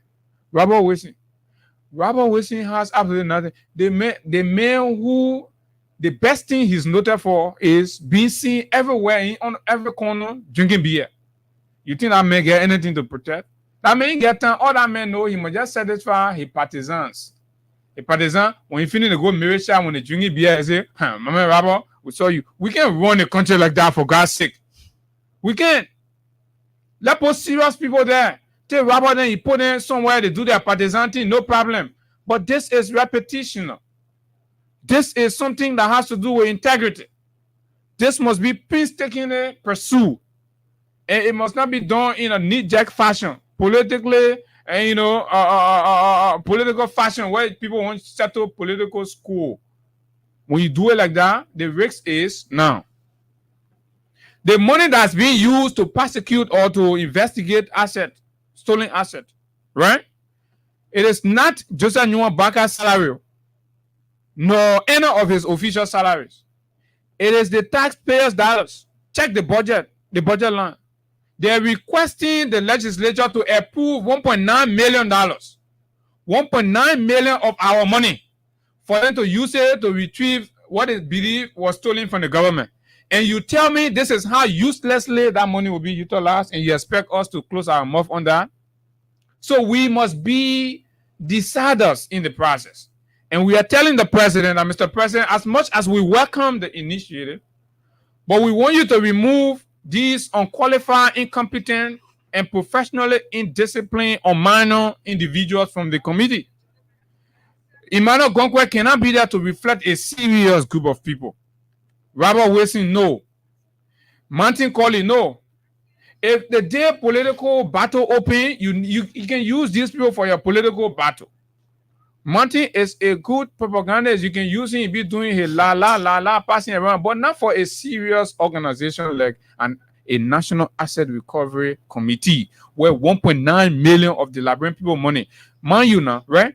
That 1.9 million could be used to provide additional medication in community clinics across the country. But we are saying no. Let's take that money we give it so they will retrieve asset, right? That 1.9 million could provide armchairs for hundreds of schools across the country where our children are sitting on bricks and on grounds to learn. It could provide armchairs for them. That 1.9 million could re-roof hundreds of schools across the country. But the government say they want to use that to retrieve assets, but the government take irresponsible partisans and put them on the asset recovery. And you all want to sit down and allow that to happen? You got to call Mr. President to order. Because, Mr. President, you are president for the Liberian people. And we are raising issue with how you are about to utilize our $1.9 million. This is not your money. All the time you serve in this country, all the money you make, you went bankrupt. You ate all your money. You had nothing. You came to the presidency zero. We are making up for you. The Liberian people now are taking care of you. Then you are doing us a favor. Yeah, then you doing us a favor. We doing you helping favor. you. We rescue you. We doing you favor. The whole rescue team, the only rescue in it are you. The Liberian people rescue you from such a very embarrassing situation. You have lost everything. Even gasoline to put in your car, you are begging people for it. You are begging people for electricity bill. People were paying your medical bill and all that. The Liberian people rescue you. Now you're president. You must work for them. And you must make sure and ensure that our tax dollars are spent rationally. And we are serious about this. So we can go to the telephone. I think Avi Kumar is somewhere around the corner. Okay. So we can go to the telephone lounge and pick your calls. But don't forget to play our Freedom Cash giveaway. We have additional winners here we are about to call. If your number ending 994, just know you are a winner. If your number ending 646, just know you are a winner. We'll call all of you on the show to congratulate you for playing our Freedom Cash giveaways. So the process is just simple. Just that star 799 hash and then follow the options. Once you do that star 799 hash, you enter number, you press number 10, enter number 10, and then send it. When you send number 10, two options come to you. Require you to play in LD or USD. If you want to play in LD, you enter number 2 and send. If you want to play in LD, in USD, you enter number 1 and send. Once you do that, they are going to require you to enter your mobile money password. Once you enter that, bingo for you. You are a potential winner of $2,500 this morning on the show. We call you and congratulate you. We also say to all of you, our winners, do not send your money to anybody who calls you and say, send me money or send my money back. I mistakenly send you money, so please send it back. That person is a scammer. Do not fall for scam. Okay? So let's go to the telephone lounge and pick your calls on the conversation here this morning on the show. The numbers to call are 0776 104 104 0886 500 104. And then our WhatsApp number is also active on +231 886 500 104. Good morning. Go ahead, please. Good morning. Good morning. I know you guys try to fool us, but the April for you already know that. Fool you number one. Big girl, that's the April for you. That thing you said on his radio. Oh, to the April Fool. Today's Yeah, April Fool. that April for you ain't going nowhere. No, that coincidence. Oh. The man serious for it. To the April Fool. Yeah. We didn't even announce it, so we didn't consider today was April Fool. But you can't do no April Fool. But now April Fool are serious thing. Okay. Thank you very much. They posted that April Fool. Oh. Good morning. Hello, good morning. No, my man, please, can you move away from your monitor? Sorry. Okay, go ahead. Okay, go ahead. Let's hear you quickly. Okay, this is a Bagabe. I'm going to call the main president, but I don't call him Joseph Bagabe. Go ahead, my man. The thing we lost. My man, the president. You don't advance. You think it's Okay. What we gotta do now? That's it. Thank you. We take your advice. Good morning. +1 518. Let's hear you. Yeah. Good morning, Abu. Good morning. Good morning, Austin. Good morning to you, my brother. Yeah, my name is Bosco, and I joined you from New York this morning. Austin, well, I didn't want to call him, but I have to call him because I felt so sad when you said that you was taking another journey. You know, we Oh, he went. Oh, he went off. Yeah. No calls. Am I pushing off? No. That's. Okay, so we. What did put that phone? My man, I use that phone, so I can forget. Let me see. Hello, please go ahead. Yeah, good morning, Austin. Good morning, Abu. Welcome back. Thank you. Okay, yeah. My name is Edward Joa Banga, and I called from my Perry Street resident this morning. Yes, hear you, Perry. Okay, thank you very much. You know, the asset recovery thing have been told reliably that the justice minister have told them to stop. The not justice minister, the justice in Chima, the Supreme Court told them to stop. Yeah, I'm saying the justice minister, because I listened to him on the radio, he said, who authorized the guy to go that route? Okay. That was the argument. He said they want to craft a new term of reference for them. So that's also a disgrace. They mean the government not coordinating. But we said that the Ministry of Justice was not even completed. Who said that here? That the person has not completed the Ministry of Justice. He said as a recovery team. Who do they and they can't operate in isolation? No. Abu, let me tell you, you can really mimic that. Why are we educating the people next? You can help me, oh. You can always provide information and then they can see you guys are in the middle of this thing. We must lead and let them make mistake, eh? My man, why you do the entire freedom FNT? I want for you to wear your share, your mask for real, like, all the way brought you, like, bring for you, because all the application come to pass. Your job of Christmas, they go on time, you say the man will come out of very angry. It's surely happy. So how you be more, you tell me what happened in America. So stay in Iraq, thank you, brother. Thank you very, very much. I think you have a call back on the WhatsApp. Okay, we'll talk to our brother. Hussein, good morning. Hey, Abu, good morning to you and good morning to us. Good morning to your listeners. Good morning, Hussein. The man who has replaced Cooper passed away in my far. Cooper in my can call it again. They get job now. So Hussein, go ahead, my brother. Thanks for the opportunity. We can maybe go deputy director of administration, assistant minister. So enjoy your opportunity. Yeah, more forward. Thank you for always giving me the opportunity. So I listen to you, and let me be very honest this morning. You know, at the Ministry of State First Day, I think there are some missteps for the minister there, and the person has to take piece of this matter. Wait, you mean Cornelia Crab-Tupa, right? Of course, the Deputy Minister of Administration. Okay. And yes, that's one. Two, the asset recovery. Now, there are thousands of Liberians who are qualified to serve in different departments. So we are then called to national duty. I think it's a privilege and opportunity to make use out of it. So no. I like the way you already started the conversation this morning. So two, asset recovery. Do you identify any misstep?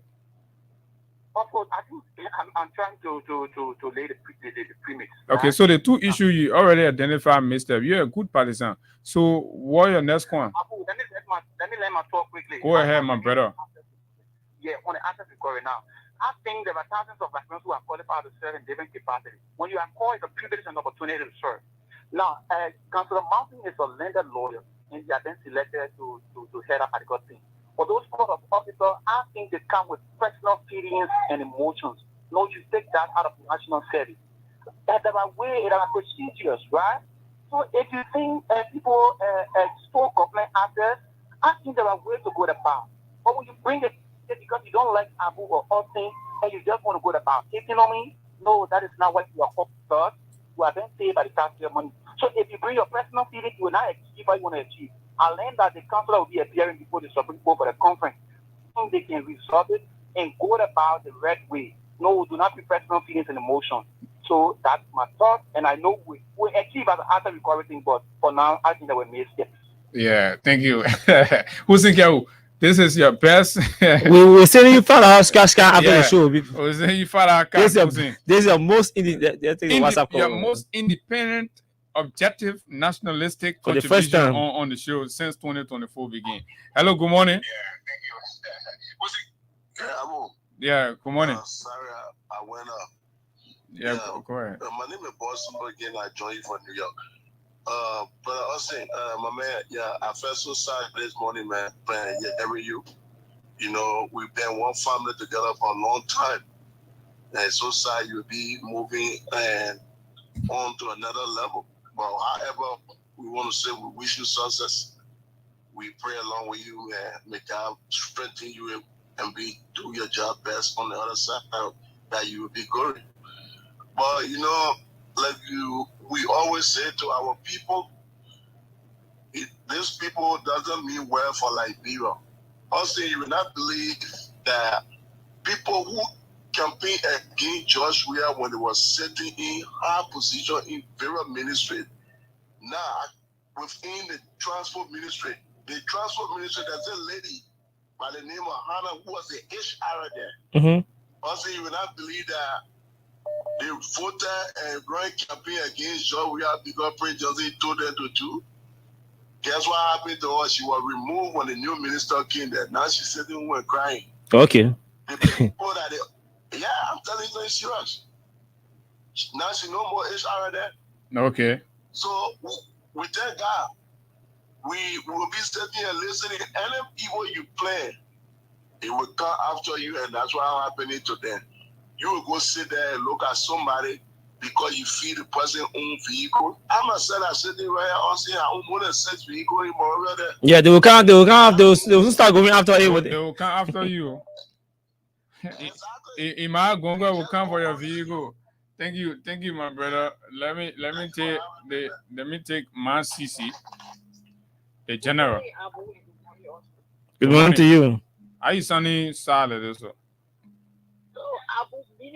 I want to talk about the foolish people. I call million for what Austin said on the radio. I want to call.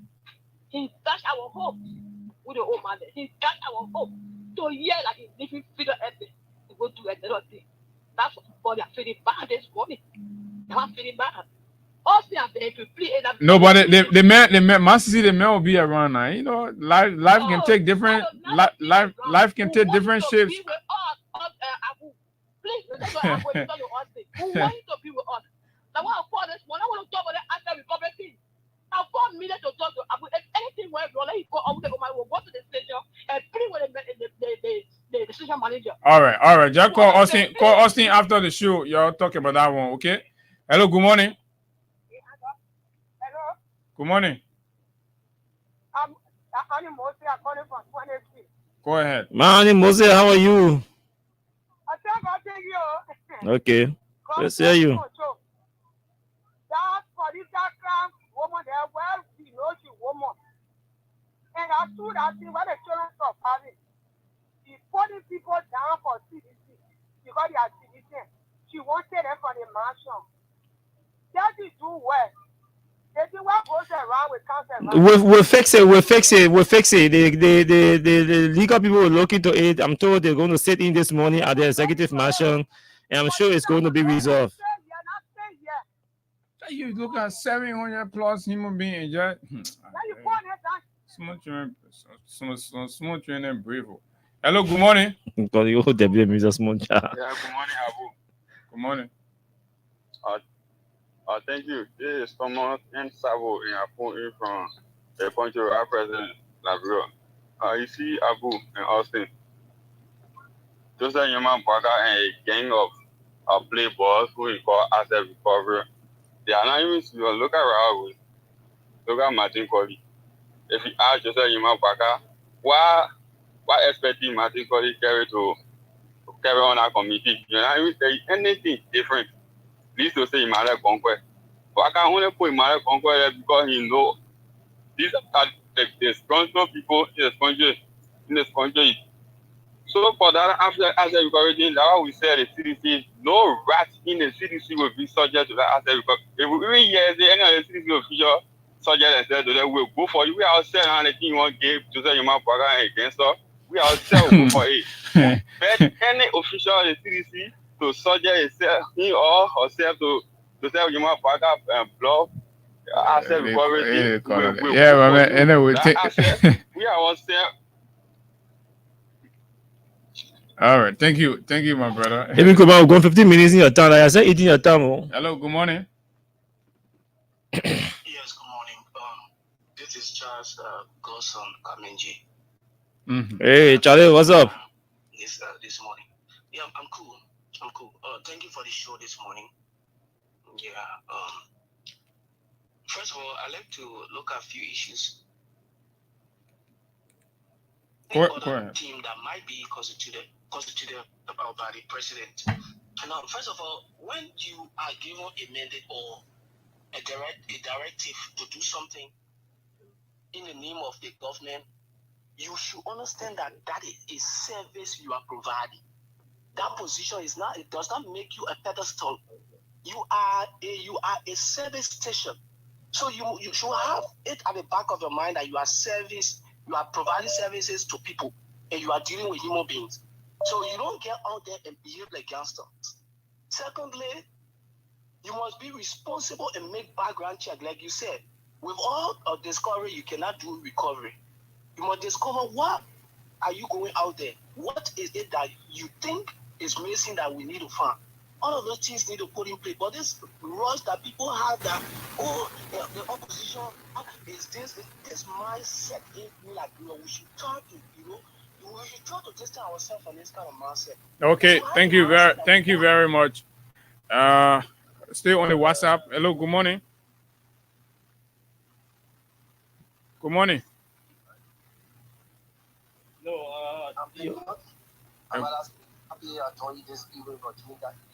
Alaska, go ahead. Yeah, thank you guys for providing this information for us as it relates to the asset requirement. I don't know.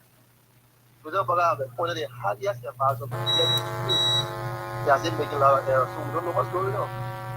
Why would you put such a people like that? I don't come and see telling somebody say if you go don't have documents, so you continue illegally. Are you killing me, Austin? That they reasoning there. That's reasoning there. They ask the man, say, why are you recording this vehicle? The man say the vehicle don't have documents. You see your government will give me, they will pay now 1.9 million. Yeah, I think all the slap that selling their face. So they should give those people property that they seize, and they should go back to school. That's why I went and told them to see how they can to tell them this is how you want to record asset. These are the steps and the procedures to follow. Don't just come and just join the street or disrupting traffic or stuff like that. Thank you for the show and have a food you do. Thank you very kindly for participating. You still have to. Yes, let's hear you. Go ahead. Go ahead, bro. Good morning. Our old man ready, the president is ready, got to put people like who are a own political ambition. Yeah, you already had a side. To be taking food from the street and carry jail, yeah, no, they're not ready. That whole thing is a share case. But the reason I call the money is you are just repeat their weapon and we are dating one time. Nothing you are the money. So whether you're living the poor that not get for you're speaking for every day and you say you're living a video. You know where you did the money? I'm driving, but for me, I don't even want to little people having the money for the fact that you're living, where you living Man City with the rest of the woman and what you call your money. I don't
take a break.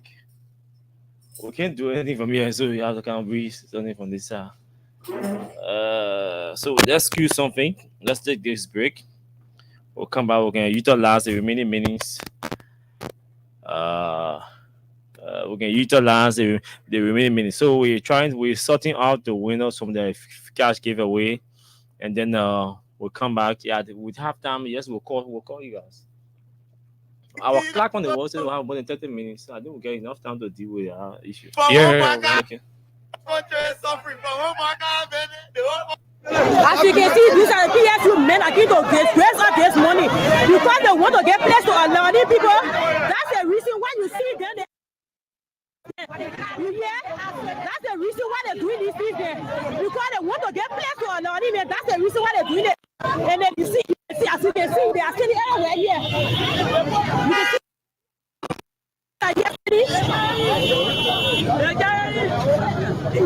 I know you. I know you. Yes. Then I think to disgrace all this money because they want to get place to allow these people. That's the reason why you see them. They are doing all of these things there. You hear? That's the reason why they're doing these things there. Because they want to get place to allow them. That's the reason why they're doing it. And then you can see, as you can see, they are still everywhere here. You can see everywhere here. Then are here still. I know you. I know you. Yes. They're already wasting because y'all keep the boss around this money. As you can see, you will ask the people to stop bossing the place. You can see the people to stop bossing the place. They're bossing the place.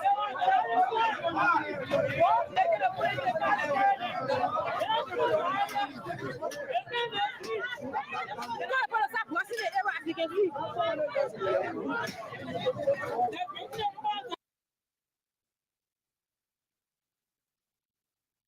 The government said they came to rescue our land, they came to kill us slowly. There's some of us, we have 10 children, no husband, to even help us to sustain our children. That on the side what we're saying, that Susu can help us to pay our rent, to pay our children's school fee. But the government, people come here and tell us leave the sour. And once of the seven area the sort of be careful with the water, the poo water running from China Benny. They not put the effort to clear the poo. Yeah, Pia Central Bay. Or in the caro, the necklace nana, and not in the crack on the caro. Yeah, all the ferret necklace, they can occupy the caro. The government see that one. But with the innocent people, why we know our job facility, our children on a house in college. Now the business we're doing to sustain our children. Just like Baka King to care and they can rescue.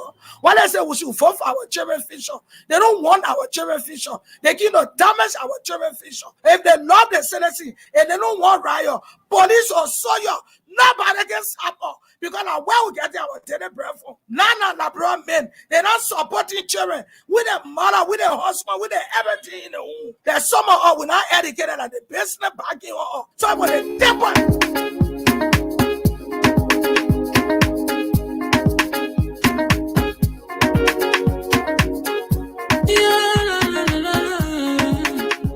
About musical. There are crowds in many places, in every community, you know. You can see. So if you see crime, report it. Don't tell law in your hands for the right authority. That it can't take your life. Crime stopper here for us. Bringing safety to your door. Whether you rich or you poor. If you see a you not talking, I mean you check it. Do it for your safety. If you see it, don't keep it. I'm a part of boy. Crime stopper. The people bringing safety to your door. Crime stopper. Stopping crime and make it peace for them before. Crime stopper Liberia. From the center to interior. Crime stopper. Keeping us safe, let's stop it for all of us. Crime stopper. The people bringing safety to your door. Crime stopper. Stopping crime and make it peace for them before. Crime stopper Liberia. From the center to interior. Crime stopper. Keeping us safe, let's stop it for all of us. Crime Stopper Liberia is here for you.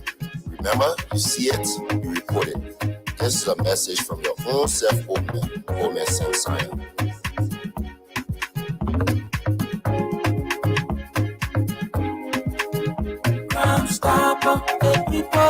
safety to your door. Crime Stopper, stopping crime and make a peace for them before. Crime Stopper, Liberia, from the center to interior. Crime Stopper, keeping us safe, let's coming down for all of us. Crime Stopper, the people bringing safety to your door. Crime Stopper, stopping crime and make a peace for them before. Crime Stopper, Liberia, from the center to interior. Crime Stopper, keeping us safe, let's stopping crime for all of us.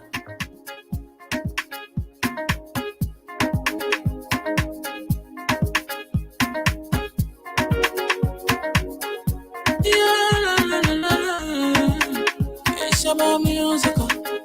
There are crowds in many places, in every community, you know. You can see. So if you see crime, report it. Don't take law in your hands, all the right authority. That they can't take your luggage. Crime Stopper here for us, bringing safety to your door. Whether you rich or you poor, if you see a you must take it. I mean you check. You wait for your safety. If you see a don't keep it. I'm a part of report it. Crime Stopper, the people bringing safety to your door. Crime Stopper, stopping crime and making peace for them before. Crime Stopper, Liberia, from the center to interior. Crime Stopper, keeping us safe, let's stopping crime for all of us. Crime Stopper, the people bringing safety to your door. Crime Stopper, stopping crime and making peace for them before. Crime Stopper, Liberia, from the center to interior. Crime Stopper, keeping us safe, let's stopping crime for all of us. Crime Stopper Liberia is here for you. Remember, you see it, you report it. This is a message from your own self-omen, Omen Samsaya.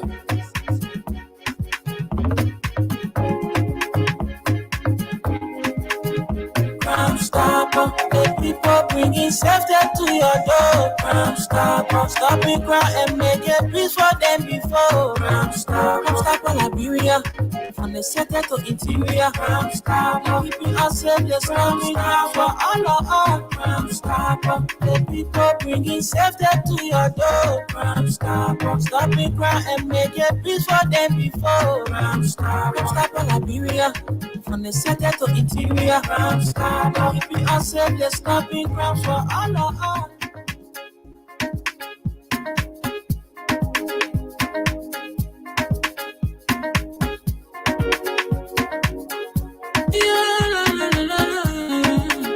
It's about music. There are crowds in many places, in every community, you know. You can see.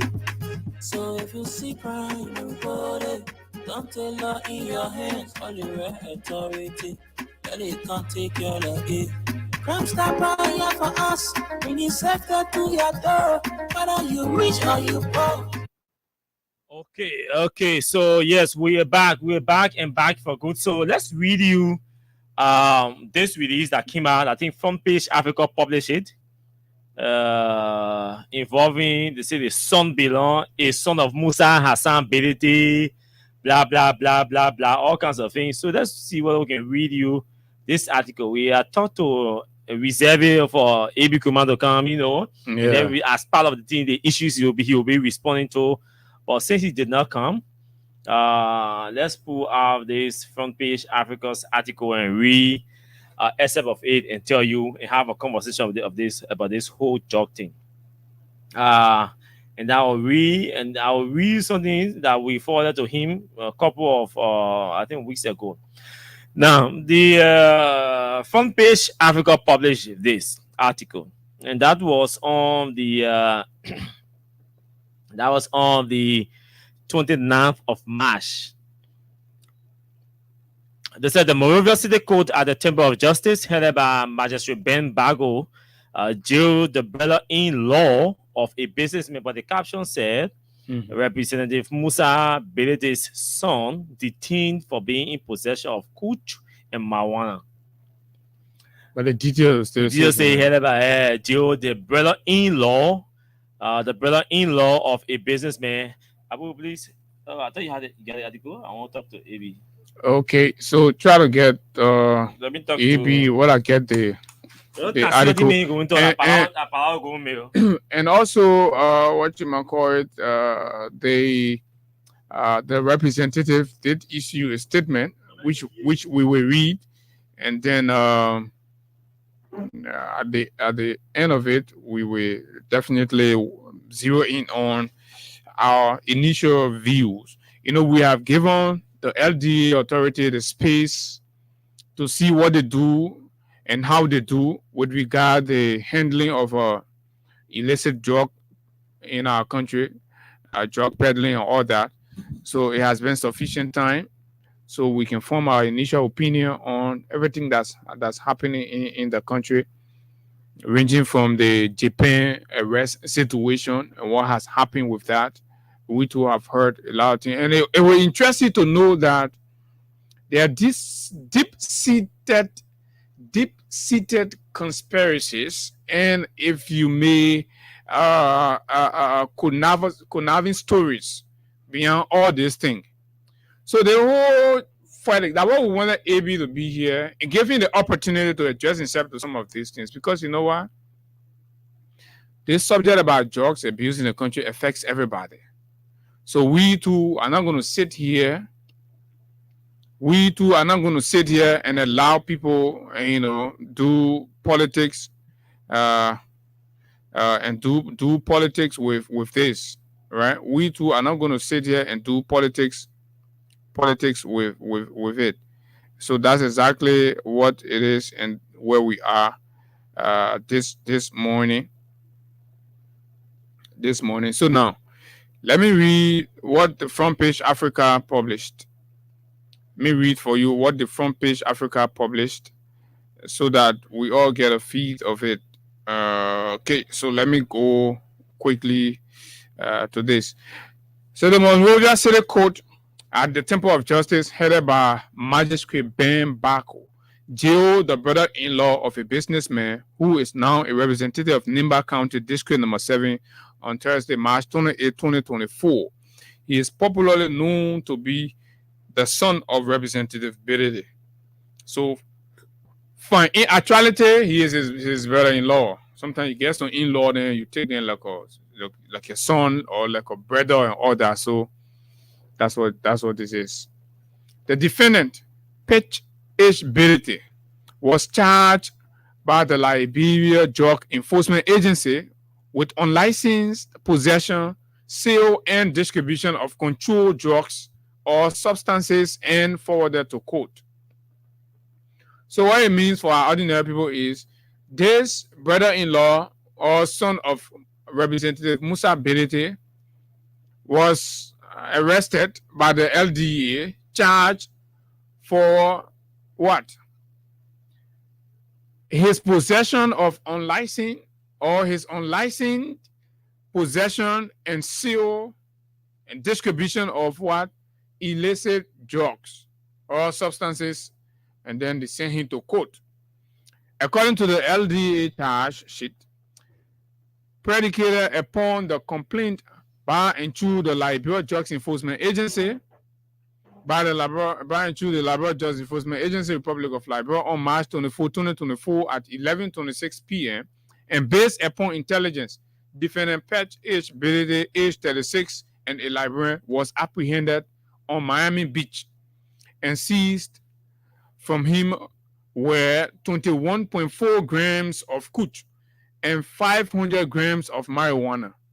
The value of kuch is around US $428, or its equivalent 81,320 Liberian dollars, while the marijuana is valued at US 500, or its equivalent 1,425,000 Liberian dollars.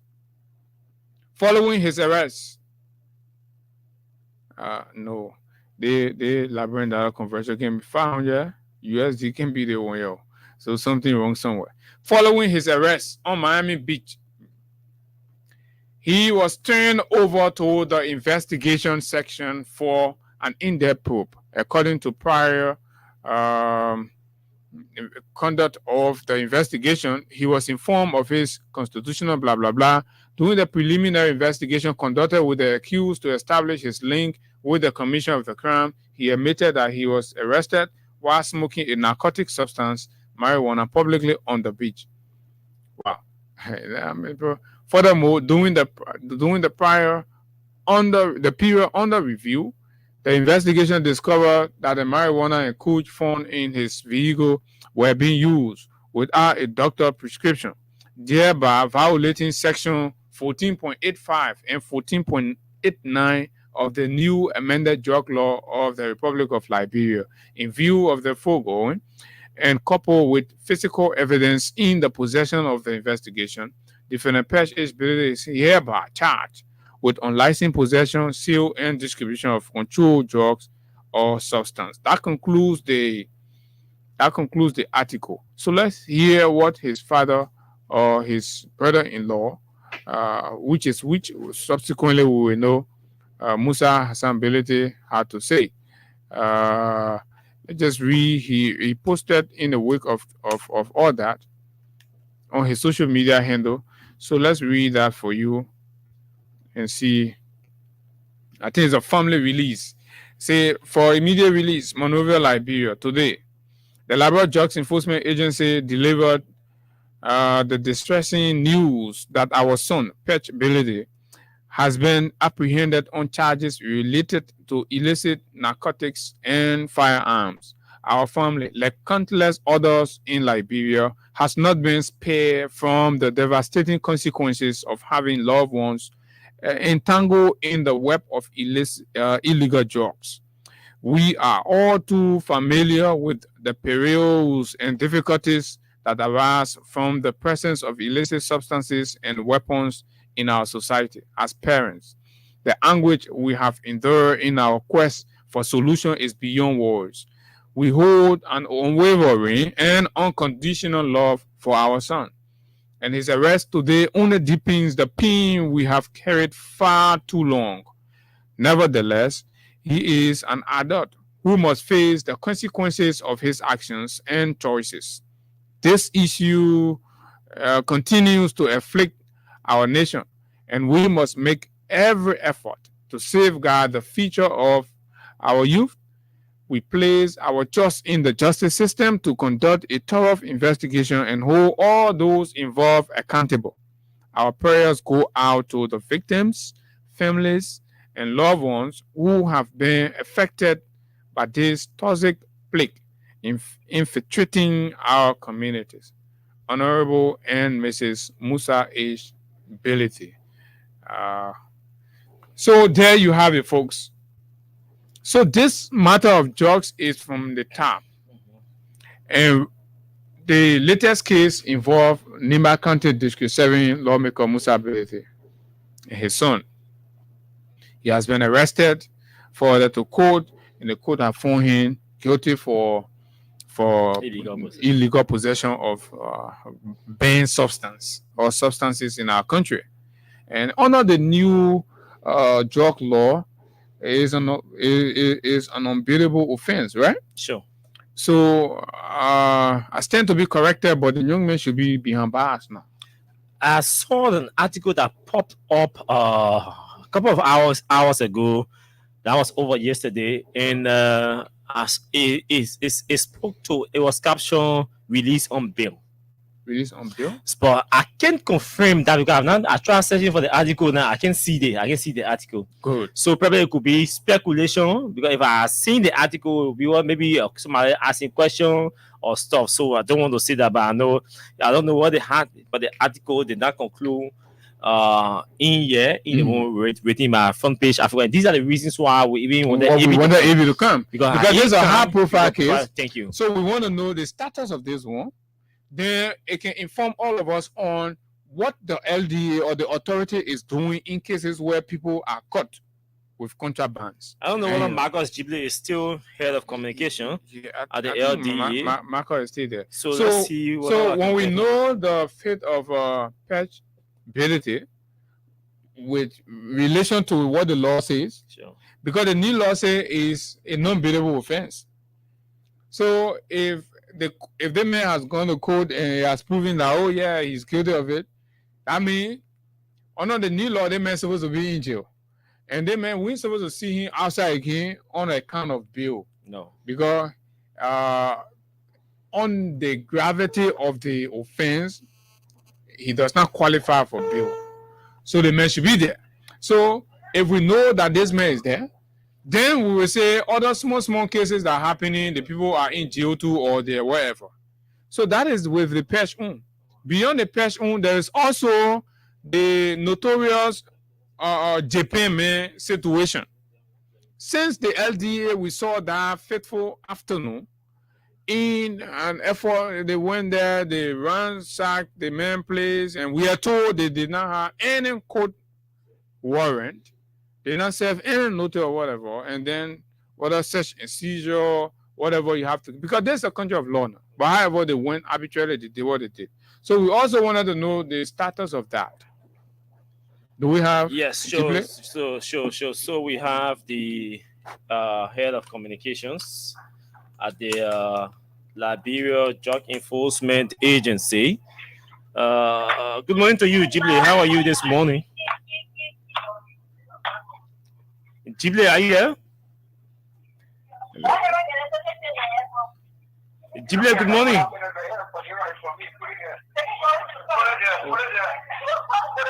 Good morning. How you doing? Good morning. How are you? I'm okay. I know normally your backgrounds will be busy with and noisy because you're interacting with people. Yep.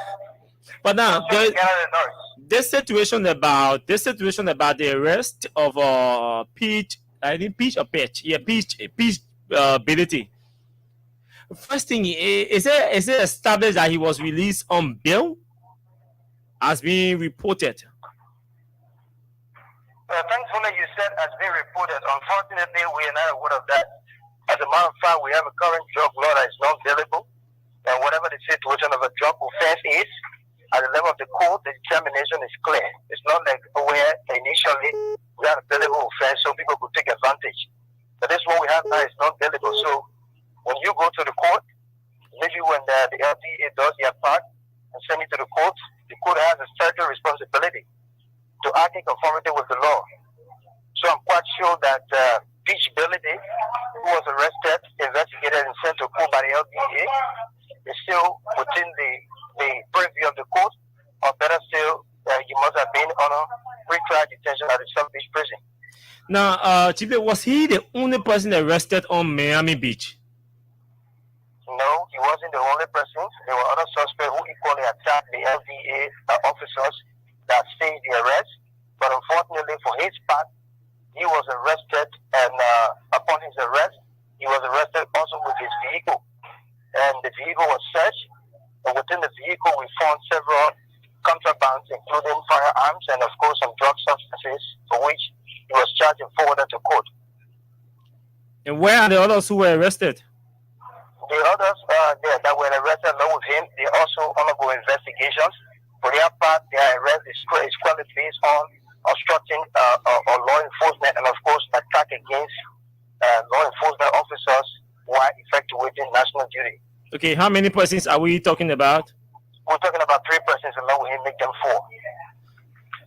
Now, there's a concern about you arresting maybe 2 persons or 3 persons or 5 persons, and then you charge 1 for being in possession, and then the other 2 or 3 or 4 are ongoing investigation for attempting or obstructing law enforcement officers' operations.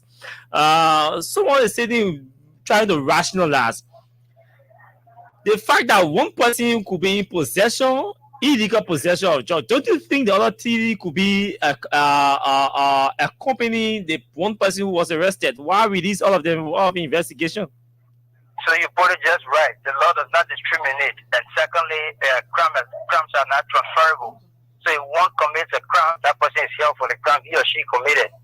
And I squarely told you exactly what offense that the other guys committed. And for Peach was our target. And following his arrest, we discovered within his vehicle for which he was present. He was a target. When you say he was a target, what do you mean? I mean he was the person who we had a tip off on, that indeed he was at Miami Beach and carried on some unscrupulous business which has to do with drug trafficking. Okay, so the arrest was not random. No, it was not. Yeah, it was a random arrest, perhaps, because when we No, received but the it can people, be a random. The fact that you said you received tip off on I'm him, it coming. can be. Give me a break now, Austin. Okay. So here is the situation. I may receive intel that the particular person here is doing X, Y, and Z, and upon going there, I noticed that there are several others. Okay, Jible, let's let you go. Say your boss has already arrived. Jible, thank you. Your boss is Jible. here already. So just listen to the show. Your boss is already in our studio. Yeah, but if you are giving the break to talk, I say you call me. I said your boss is already here. Okay. Okay. Yeah, so let's but we can hold you. We only got 9 minutes. We only got 9 minutes. So the only thing we can do for you, only dispensation, is you have to just pay for the 5 minutes. We open the bar for the book and hear you. You think talking you? Eh? Gossip? Oh, you won't feel the money when you ask me about gossip.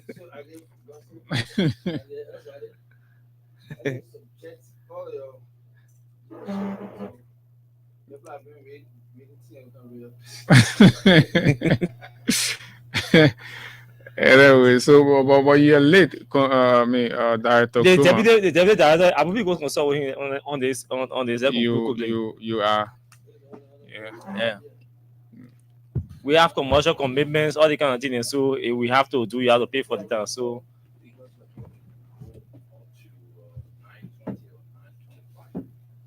Okay, so from the management, we'll go up to 9:25 from the management. So yes, good to get friend in too.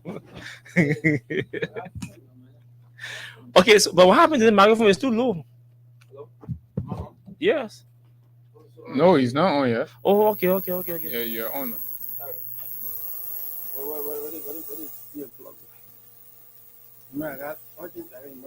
So if he's already, he will not stay long here with us because he has emergency.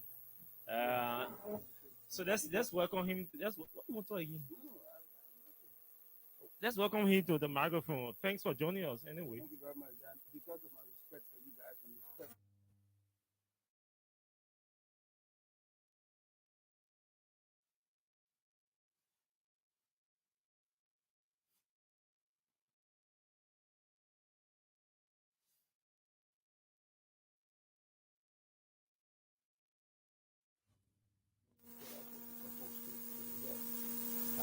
Through these changes, we'll be able to let the folks know that we trying to send out anti-drug messages to folks.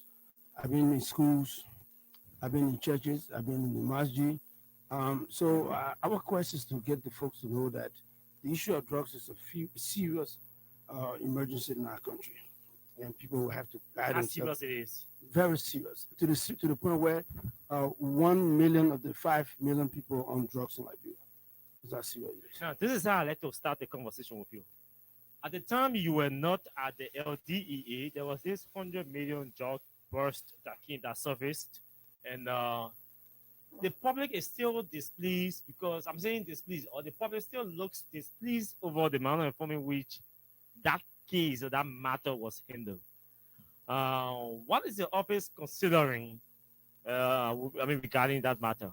Well, first, I'd like to express how I felt to all of your folks listening to us. That we're out there. I wanted to know that drug situation in Liberia is hard. We have to control ourselves. Talk to our kids, talk to our neighbors, and be very careful as to what you put your kids through. It's a dangerous situation. But to your question, the issue of drugs during those times under my predecessor, you found out that the issue was a little bit loose. And they themselves also had their own constraint. I mean, as entrenched as I am with regards to this process, looking at the enormity of the problem, looking at the concern that this person in place to aid, we're still struggling to get budgetary allotment. So that's how bad it is with me. So I will blame those guys for not being too pointed towards the process. But again, the system was stuck against them to a certain extent. That drug issue still haunt me as a Liberian. That folks who come here, bring $140 million US dollar worth of drugs, and then walk free through our court system. I think it's it's disheartening. You say walk free? Well, they were adjudicated. They were found not guilty, and the guys walked out of here. But they were adjudicated. They went through the process. They went through the process. So how do you call that free? Well, if the system were properly managed, if there were proper collection of information, and basically you have chain of custody managed to the point where these guys, because the fact of the matter is the drugs came. The fact of the matter Is there anything you can do about that? Yeah, we do. What can you do? Now, there were other folks basically that were considered unindicted co-conspirator. Okay. We are about to draw a questionnaire and send to them to answer those questions. Okay. I'm determined. I mean, for me, I have no barrier as far as getting to the bottom of these kind of issues. And I'm not just going to go to the 100 million that I'm going to go to the drug issue that connected Madam Finda Bundu as well. She's not the case is just named after her. She's not a litigant to a larger extent. But that is something we're interested in going through as well. Is that where your interest is coming from because she's connected? No. My interest is coming from huge city drugs that came from the airport and that came from the seaport. Those are two areas. So we have to make sure that we address both of them so as to use it as a point of concentration for the airport and for the seaport. Have you commenced those processes? Yes, we basically drawing up questionnaires now. I've got lawyers in my office to actually start to draw up the questionnaire. There are a lot of unanswered questions that has to be answered, both the $100 million and the issue that came from the airport as well. So we're not going to go to the double jeopardy issue of the case that was adjudicated. But there are cases that are party litigant that was left out of the case that we have to just talk to, ask questions. Doesn't mean that they're going to be found guilty, but for me to proceed. And where are you getting with that? What are you trying to get? To serve a deterrent so that we'll not have the situation come out again. So when these things happening, people don't sit in our country and think these things can happen with impunity. Not on my watch. Now, there are many persons who believe that for you, the case where you find yourself fighting drug should not be an issue for you because you're supposed to be familiar with the terrains. You know where to go and get the importers, the dealers, the users, you know where to go and get them. So that should not be an issue for you. So an excuse from your office to maybe something to justify increase in importation, increase in sale, increase in usage would not be accepted by the public because you know how to stop it, where to get it from.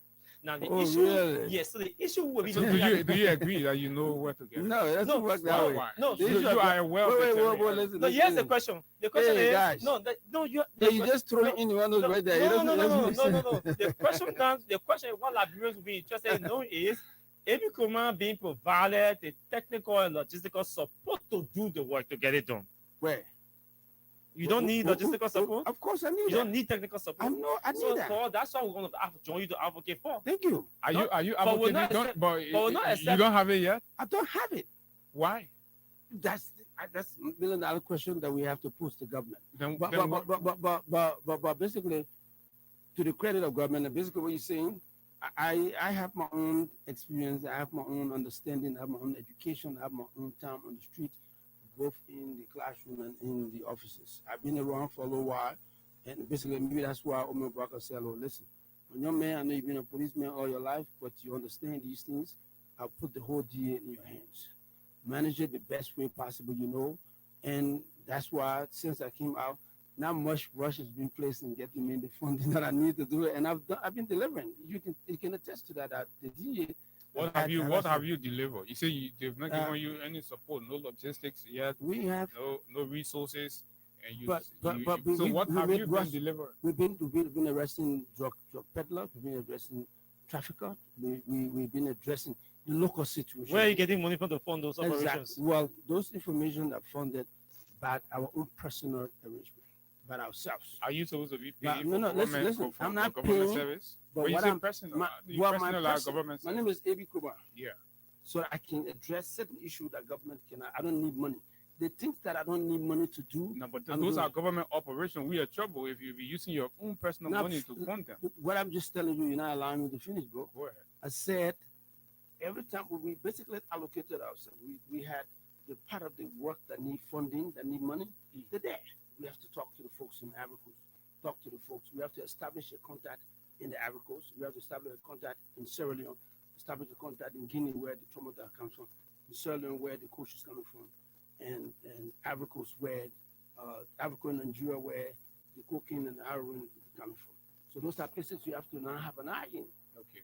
And basically to do that, you need money. You need a lot of funding. You need to open safe houses. You need to open rehabilitation center. Then you deal with detoxing folks. A lot of stuff that need money. But because the funding were not available, okay, what we can address right now is the issue of getting to know the folks where they are, ask for search warrant, and go apply the search warrant and arrest the folks. And that's what we've been doing. Talking about applying for search warrant. So I don't need to have money to do that. No, you need money. You need transportation to get there. I have transportation right now that we're struggling with. Who fuel the vehicles you use? Well, you know what? At this point in time, we've just got our 112. So we managed things with that so as to move on where we are. Imagine for a music 112, then what do you know? 0.01. So basically, that's the level of challenge we have. But no, I've supported this government. I'm supporting this government. I'm supporting this president with everything I can. So anything I can do last time we to get it interviewed, work. you said you were not supporting the government. Today, you say I didn't say no. You said what I was, the partisan. That's what we were. But I'm supporting this president because I respect his vision, his view on how he's moving the country. So the fact is, your challenge, nothing much is happening, but you have the vigor, the determination to do more, right? But as we speak, nothing much has happened. But talking about securing search warrant, as we speak, nothing much has happened. I got five major peddler and dealer in jail. Okay, so I want to ask about a particular case on the Bush Island involving this famous. No. You got to take that back. See, nothing much is happening. When I got Japan. You tell me what's happening. So you want? I got Japan. I know you. I got Japan. That thing can just slide like that. No, but you said it. No, I didn't say so, boy. No, from your premise, it means nothing much is happening. You deducted. That's inductive. I said nothing much is happening. No, but there could be something happening, but not much. The fact that you have 5 major top dogs or whosoever user, who's distributor in prison does not speak to much is happening. Really? Who told you people are arresting 5 persons? Really? So You got no money. You know the good thing about it? When I hang out with you guys, I just feel at home. I feel so free in talking to you guys about, because I know exactly where you stand. And that's the good thing about journalism. When you're talking to your interviewer, you are the interviewee. Let's go back to the issue. So nothing much is happening. Nothing much is happening. Yeah, so let's go back to the nothing much has happened. Nothing much is happening. Nothing much is happening. Okay, the cool. fact that I can take that. I can take that. So let's go to the Bush Island Japan scenario. Yes. Did you secure a arrest warrant for Japan? Yes, I spent 2 hours waiting for a search warrant. 2 hours in the hot sun, because what was the warrant you got? Say that again. What was the warrant you got? Search and seizure warrant. Okay. Did you seize anything? Yes. What did you I wouldn't hear about his arrest. I didn't hear. I seized tons of drugs, all variety. What? Coke, heroin. I can't off my head tell you that. But it's been ever since. How come you don't have? I can't. You told me, say we come and talk about the monograph. Your operation. Talking about your operation. Yeah, I'm telling you now. We arrested drugs and of all types. I didn't come armed with those information with me, but if you want me to next time around, I'll come in. I'll tell you specific volume, types, content, place. I'll give you all, because I like you guys. So, where's the Japan situation? Japan is in jail, awaiting. It's in pretrial detention, waiting grand jury construction, and then going to court. And when the information starts flying around, Japan has been arrested. All these scotch potato on the internet saying, well, every Kumar you receive $100,000. You receive and then you release. So before they arrest, that article about Japan. Yeah. So all of those information were bombarding me, so I decided to go to the second court to find out as to what was the status, because it was coming from you and it must have been serious. So I went in there, I checked, and the judge tells me, so look, everything is fine. They do this in jail. I said, okay, thank you very much, Your Honor. So I decided to go to the jail to find out for myself. I want to send to prison.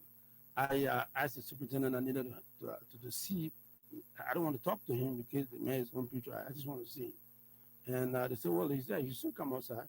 He came. I saw Japan. When he saw me, he walked to us. And, Amy and all his diatribe were coming up. I'm like, yo, thank God I've seen you. I know you're all right. You're fine. I said, you've been treated finally. You've been treated well. Say, I'm good. All right. Was And that I your said, first encounter with him? The arrest? Is that possible? No. Or Of do course. you know this? Of course, I know Japan very well. But the surprising part was that all along I've been knowing him in the police force, all around the place. He sells spare parts. Yeah. So the fact that we were doing all of that, when I was 102, I dealt with him for my private cars, every stuff like that. He fixed it. The thing about it, the fact that the guy is selling drugs to $5 when you short $5. So he was fixing your car then when you were 102. You were not fixing or providing spare parts. He sells spare parts. Okay. So, and then I have to pay him. My private cars that was sent to him, not a government car. Okay. I sent the private car, and he fixed it, and I have to pay him the exact amount. He never allowed any kind of free stuff to go. So to find out, when I became a private citizen as well, my company's car, I was sent for spare parts, and he provide them. But to only find out when I became DA agent, when I was DA director, when I started receiving intelligence that I didn't have privilege to before, I started seeing Japan. So I said, what is this Japan guy? Oh, this guy is a major dealer. Matter of fact, he's the distributor in the whole Bushel Island. He's in charge of every stuff. Interestingly, he had people on his payroll. He had all of those guys, the police, everybody on his payroll. I'm like, really? So, and then I said, okay, let's have a static and moving surveillance. So I directed that. That's what I do for a living. So while you were so while you were 102, well, you asked this question, I'm gonna give you the details because you want to know. So we established. No, but you already answered that question. We established static and moving surveillance, and then we started to do a little bit of develop people to actually interact. They wanted to find out the first set of intel I got. I saw the guy face. Japan, this guy? I said, Chief, this dude is the guy. And then we started. And you were shocked because he knew to be. Yeah, to be authorized seller. So I started to, like, okay, this dude, so that's the guy. So on the day we had actionable intelligence that he was actually managing, he was directing, coordinating the process of sales and stuff. I'm like, really? So the guy said, look, this dude, if somebody's about to move out, that's okay, they're moving. I'll be right there. I had gone to Bushel Island with Senator Pennell he actually donating the pickup to us that day from one of the garages. So I went there, and I told Senator, I can't go back with the Capitol Hill. I will stay right here because I have work to do. And I drove right to his place. And the guys will stay there. He was still watching them because he had about 17 cameras. 17 cameras monitoring the guy. But he did not know that my guys are already in there interacting with the folks in there. So, but then the camera were monitoring them. So how long this when man I has walk been in, into this? when I walk in, I knew exactly what it was. When I saw the camera, because one of the intel guys tells me, so there's a lot of cameras. So I wanted to go to the generator room. I went to the generator room, I cut the generator off. And then we started to, I was in plain view, so I didn't need search for. So, but his place is in fence, right? It's in fence. The place is already open. Okay, we walk in there. Before we walk in there, my guys already bought some stuff for him. So wait, I'm coming. So you got that the place was already open? Yes. Is it that they knew you were coming? The truck. I mean, the gate. The gate was open. Oh, they open, yeah. Why? They knew you were coming? But the guys were buying. My guys went in there with the understand. So but with all the CCTV, one would expect that the gate will be very secure. The gate is secure, but sometimes they open the gate to allow customers in. So the fact that they were transacting, it means they needed the gate to be open for them to transact and leave. So they did this guys to enter? For me? Yeah. No, I mean, when I went in there, I had gone to the Capitol building. Now I'd be dressed up to go to the Capitol building. I didn't go there to go to bus. I didn't know it was actionable enough now. It was strong enough now for the movie. Because we're still collecting data and understanding as to what it is. I'm not going to tell you all those stuff, but I just tell you our collection level had reached a point where we could now move in. And the guys there will be burned if we're moving that way. So the other guys who were there that were not burned, we moved them out. The new guys were in there, and then we decided to walk into the place. I walked the door open. I didn't have to knock at the gate to enter. The door open. walking there because my guys were already there. I cut the generator off, and then he was in darkness. He couldn't see me anymore in the CCTV camera. But I could not move in the building because I did not have such and seizure warrant. So we had to wait there 2 hours. And because I did not know the relationship with the sheriff, and the court system. So I had to be very tactical about that. So I was standing there, then asking for the search and seizure warrant to enter his apartment, his house. Okay. So then while there, we took 2 hours to do that. I was standing in the sun. And when the search and seizure warrant came along with the sheriff, that's how we moved into asking him to open the doors. And then after some time, he acquiesced and this is gonna be very risky. Did you move with arm because you very risky. Did you move with arm? My name is Abi Kuma, just so you know. But you're not the DEA. I am the DEA director. You're not the DEA. Okay, but whatever the case, that's a situation for Japan. Yeah. Okay. But on other forms like these, like the peach ability situation. Yes, I need to speak to that because also there is speculation that he was released on bail or through some formal or informal negotiation. So we need to clarify to speak to these. Bill has not been released. He's stayed in the central prison. Just so you know, he's a nephew of mine. That's Musa's son. Musa is my brother, and Peach Belede is Musa's son. So that made him automatically my nephew. But like I said to folks when I've been confirmed, the confirmation, I'm not going to stop at anything as far as pushing the drug law. The drug law, if my brother, my son is affected by it, as saddened as I was in doing it, I will take the action any day. What happened to Peach Belede should send a signal to all Liberians, both here and abroad, that I will not stop at anything to do it. If I can do it to Peach Belede, I can do it to anybody. Peach is in jail. I mean, I saw the kid walk in the doors of the central prison.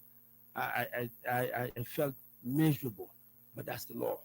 And when I had the conversation with Musa, I told him that this is what it is. He said she had few emotional movement, but that was what it is. And I found out Musa was stronger than what he was, because if he can be this open to that, and there's not a single sign that Musa showed that he was trying to bend the rule, bend that. No, he just told me, Amy, I know I envy your job, but this is what it is. God bless you. Did you see these movements coming when you were accepting this? You know what? When I said to the Senate during my confirmation hearing that, come what may, I am not going to be restricted by any movement. These are some of the things I was thinking about. If my son is involved in this situation, I would take the exact action I would take it. Because all of the hearings during the development of the drug law, there were huge emphasis placed on political will. Because once that political will is not there, you can still take AB Kuma and place the LDEA, there will be no result. So the fact that political will, that we can extort that. Chief, to fix this country, to realign where we were, where we are. I mean, and I'm not bad muffing my predecessor, to be honest with you, but it takes a different set of human beings to actually look in the eyes of your family member and say, look, I'm going to put you in jail. There's a possibility that you're going to jail for 10 to 15 years.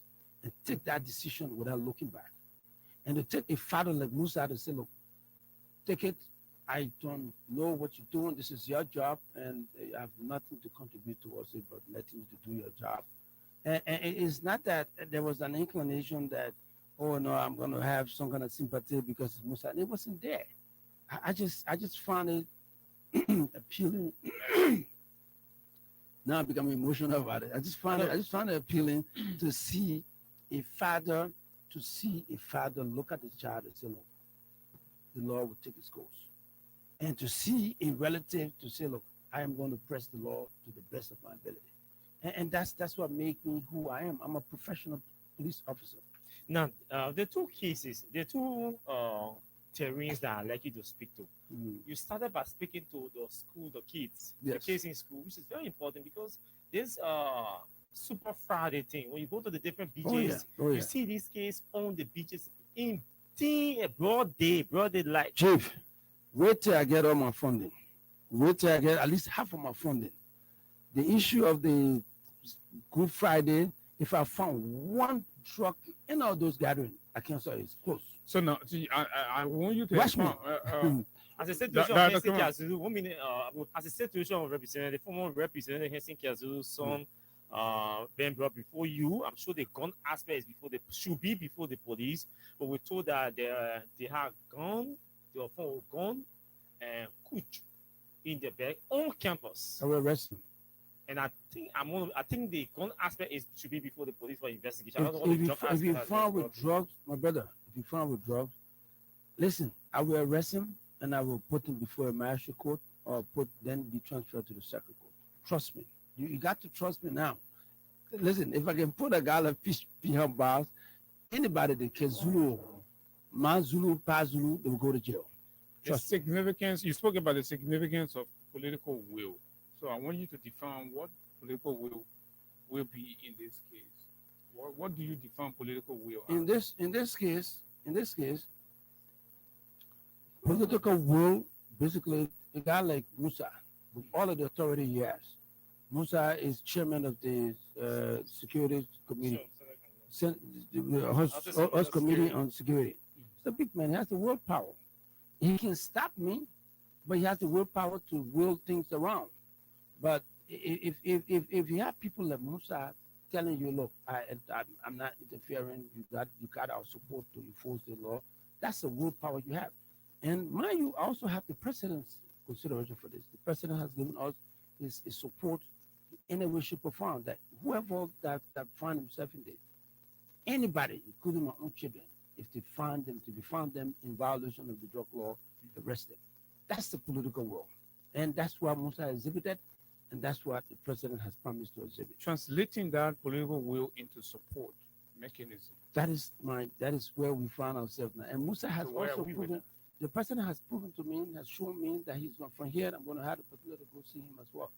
He has shown us that he's going to do all he can to push the envelope a little further for us, so as to get some of our programs, so as to increase the number of people we have working in the DEA right now, to get some of the volunteers who has no fiduciary responsibility to go into do such procedure.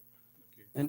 And so to increase the number so we can accommodate some of the folks. To also increase the number for training possibility, for equipment. We need weapons. Right now, one of my guys fighting for his life at the JFK because we were marked at the Miami Beach. We want to do that arrest. So we need in the draft envelope. I stand to be corrected. An estimated 300, a little over 300,000 is being proposed for the LDEA. How do you find that? Well, it's disappointing. A little over $100,000 being proposed for this, because if you talk all of the factors, if you talk for instance, 100,000 for operation. Yeah. Okay, so the rest is for salary. 1.5 million is for salary. Okay. And then you have goods and services attached there. So when you do all the extrapolation, you'll be left with $100,000. What do you think you can work with for this year? Zero. It's not even a drop in What the do you bucket. think you need to work with? And then where I come to question the political will, because if there is sufficiency of political will in tackling jobs, how can the political establishment be giving you 100,000? Yeah, I think what is happening is that the envelope is so thin that the folks at it, and that's why I was pissed off with the finance minister the other day, because he knows he was on the president's team. You know, the president is not sitting at the executive, at the finance ministry. The president is not a technician, and the minister will tell you, say, well, the technician sent me this. That's Mr. Bama. And if you talk about the envelope was thin, when did we realize that the envelope was thin? When we bashed at the past authorities for not doing much. No. Let's talk about it for not doing much to tackle drugs. It did complain about budgetary and financial support. Well, you know what I mean? Realize we just realized, I just seen in firsthand that the possibility of somebody, look, everything should be subjected to the will of our children. Okay. If any political party, any politician will not look at that, then I have one issue. But again, whatever happened in the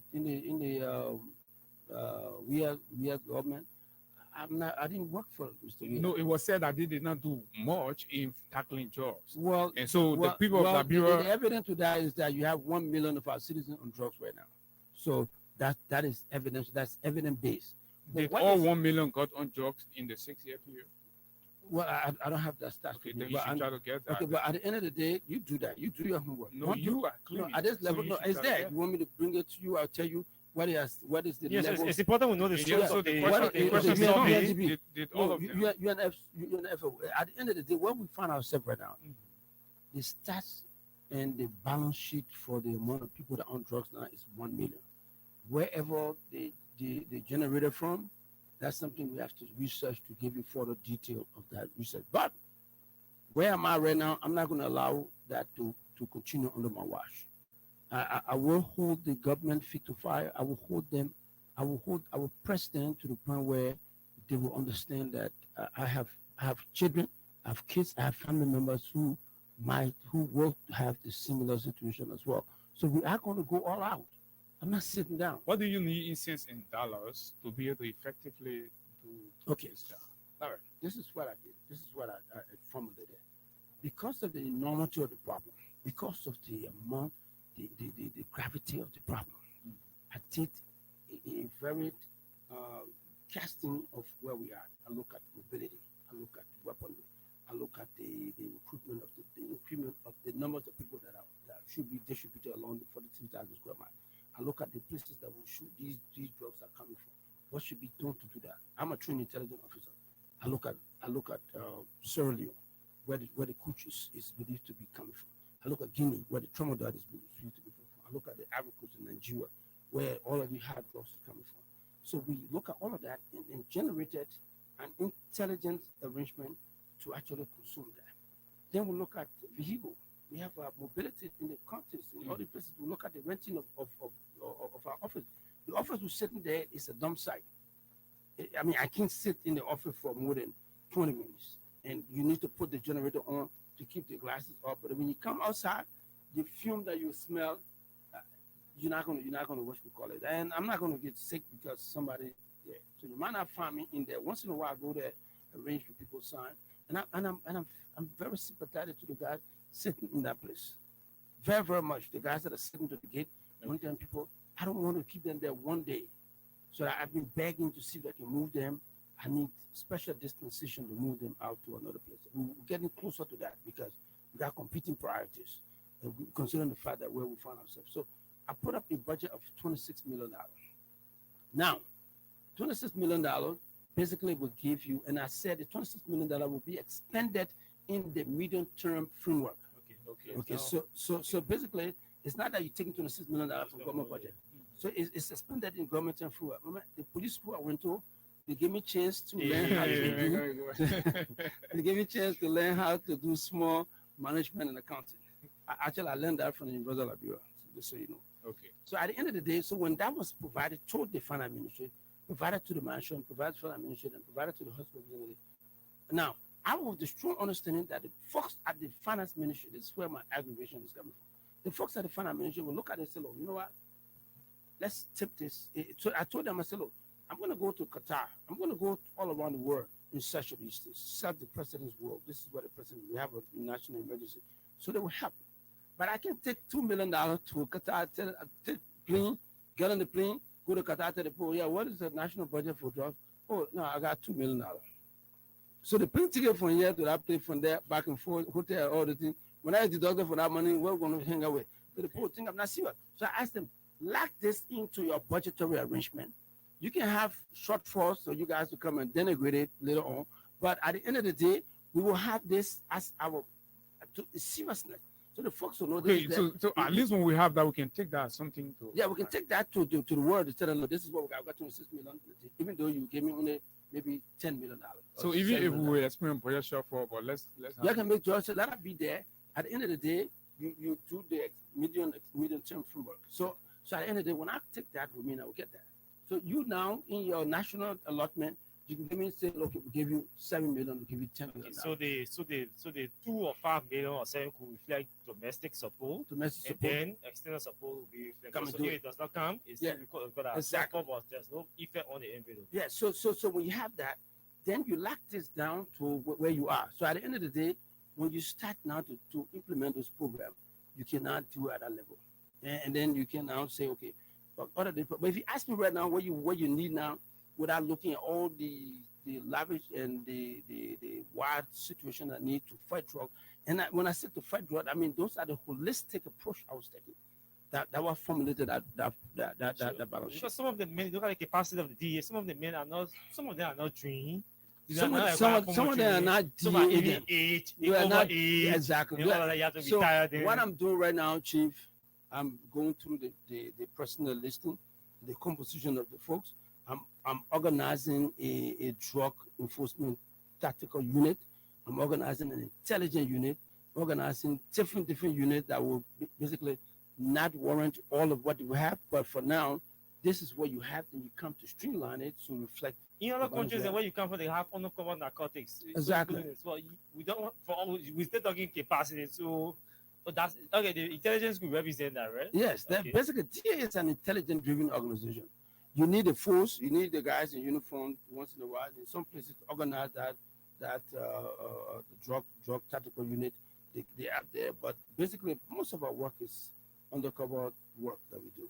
So some of what you are inheriting or you have inherited, some of the part of the SSs Make them do the is political part. Go ahead. part of the SSs is the You can't is- help yourself, Go ahead. part of the SSs is Yeah. the lack of morale Yes, among the officers. I agree. Yeah, right? that's not political. Yeah.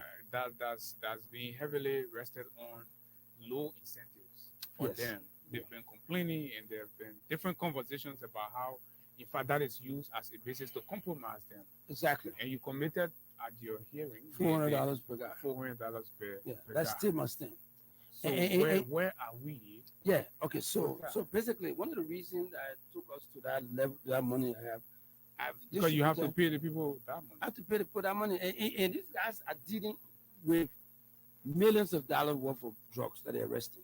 If you're paying this guy $120, in some cases, for me, I think it's laughable.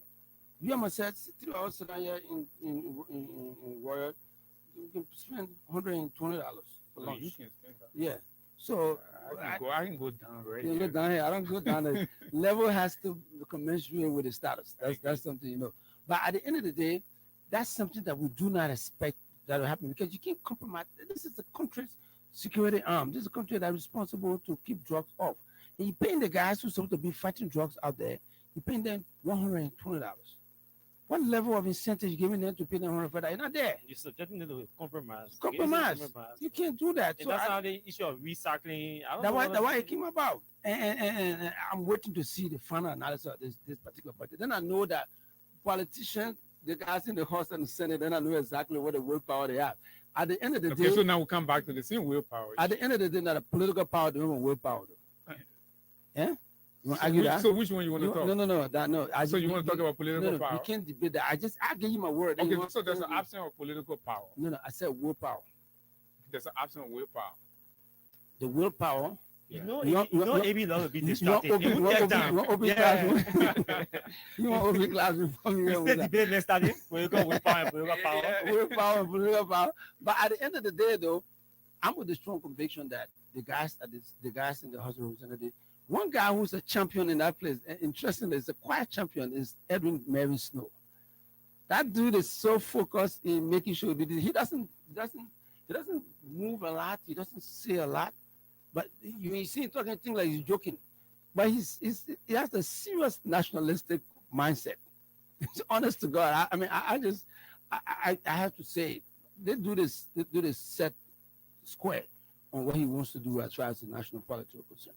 And so you got a lot of them there. Look at sitting quietly, they're waiting to see what they can do for the drug situation. Because every household in Liberia will have some kind of drug problem. I bet your household That's correct. you have one. So most of the guys who are within the representative arrangement with the upper and lower house, they all have.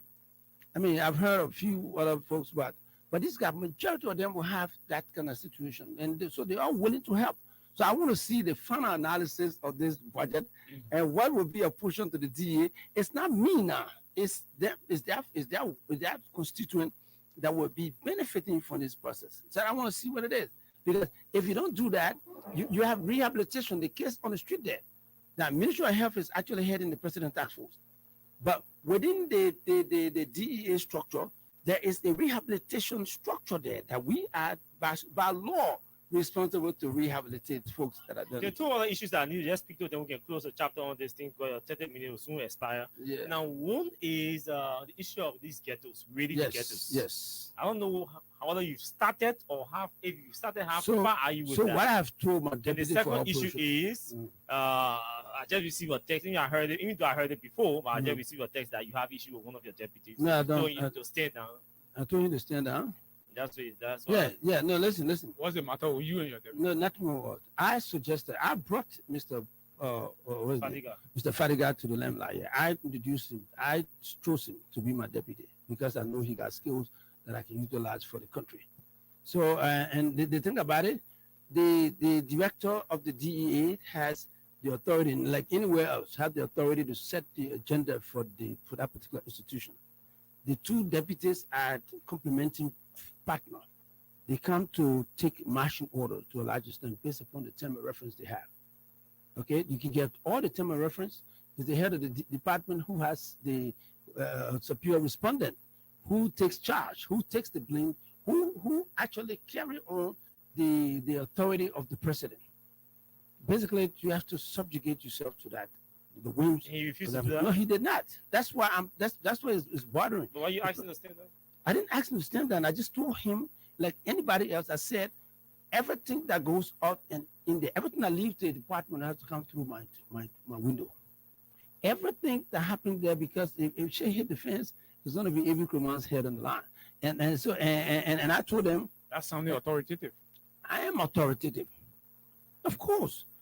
A police department, a hurricane arrangement has to be there. There's command and control. They call it that way. They call it chain of command. I don't know whether you got chain of command here. I don't know whether you can say anything here. Your programming has to be structured, has to be sanctioned. The deputy manager just exactly. authorized. Exactly. So that's what I'm saying. So the chain of command. So basically, what we've done, we just told the folks, not even Fadiga alone. I told the administration person. And that's why I asked him why you interview my man without. Maybe you talk to the deputy for administration to do it. But at the end of the day, I want to establish a tight situation there because we're dealing with very fluid situation. You got a bunch of guys who are not already trained police, not trained DEA agent. That means you do your best to actually bring the trained one plus these guys to actually carry on this legal situation. You got to be very tactical, and so you have to now have a control. I like to have control, command and control. And if I don't have any command and control, then I'm not in charge. Like my man Zanga said, you have to take charge, and then to be in charge, you have to take charge. And that's what I've done. And even at the police, when I was at 102, nobody, 105 will not take any action without coming to me. And I will not take any action besides going to the director of police. That's how it works. Maybe somebody is thinking differently, but I don't think Fadiga is thinking differently. And I'm not shying away on this national platform to tell you that anything coming out of the DEA has to pass through mine. Because you want to take responsibility for everything that happens. Everything that happens, I'll take responsibility because I am in charge of it. When they say, the last time when I got fired, the guy in the place there, when anything happened to King George the other day, who they blame? They blame the director of police. He said, now where are you off your way? When I had a shooting incident with a guy in the ghetto where the guys were fighting to disarm the guy, and one of the shot, the gun went off, it hit one of the guys. Who they said? If you come on and kill somebody, I didn't know the case at the time when they started to blame on me. And I didn't tell anybody to go raid. But the guy was on hot pursuit to do that. Authority. Yeah, that's what it is. So this is what I do. I command authority at all levels. And then when you do that, you have a very small window to falter. And then because you have a very serious situation to achieve here, it's a big responsibility. And I can tell you, Fadiga, Bauko, we are on the same page line and we're moving to go after drug dealers. So there are guys who are telling you now, who I know drug dealers now reach to some of you guys and said, man, let's put that little wedge between the guys. It's not going to happen because I'm still in charge. Abi Kuma, I'm still in charge, is the head of the Liberia Drug Enforcement Agency, the LDEA. We're following his work. My name is Austin. Abu Sharif is here. Let's take just 4 calls, 2 from this side, 2 from this side, and then we'll call it a day. here on this edition of the Freedom Morning Rise. This person is our first caller. Let's hear you quickly. Yeah, good morning, Altinka, and good morning to Abu Sharif. Good morning. Go ahead. Yeah, I hear Abu reading the stuff, and I hear Abu say that the new job law is non-variable. I want every comment to read the new job law so we can read it. But I gotta add here that the new job law, the importers are not variable, but the supplier in some cases it depends the quantity they found with you. So in the case of variety, the 400 and the 500. No. Oh yeah, you respond. But that issue was it was in the proposed. But as far as I did scratch it up because that was one of the major issues. So, So you gotta get it. Chief. He doesn't know already. Morning, Austin and Abu. Good morning. Yeah, let me say good morning to Mr. Ebi Kuma in studio. My name is Edward Chua Banga, and I do join you from Terrace University. Austin, from the explanation of the director, it tells me that we are moving somewhere. But Ebi, all the private in the country, it lies with the legislators. The reason I'm saying this is that under our jurisprudence, they are responsible for appropriation. Yes. So when we do the appropriation, one finance minister, injected in the budget for DEA, I think is very minute. Because they can raise it up so that DEA can get it forced. Without resources, there's no one that can perform. So the legislature I'm calling on them this morning as they resume the analysis of the budget discussion on today. Let us see a reason so that they can put something going in our budget for DEA so that the just issue in this country because Thank you very much. Your point is well. Thank you. This is that's one of the reasons why I'm here.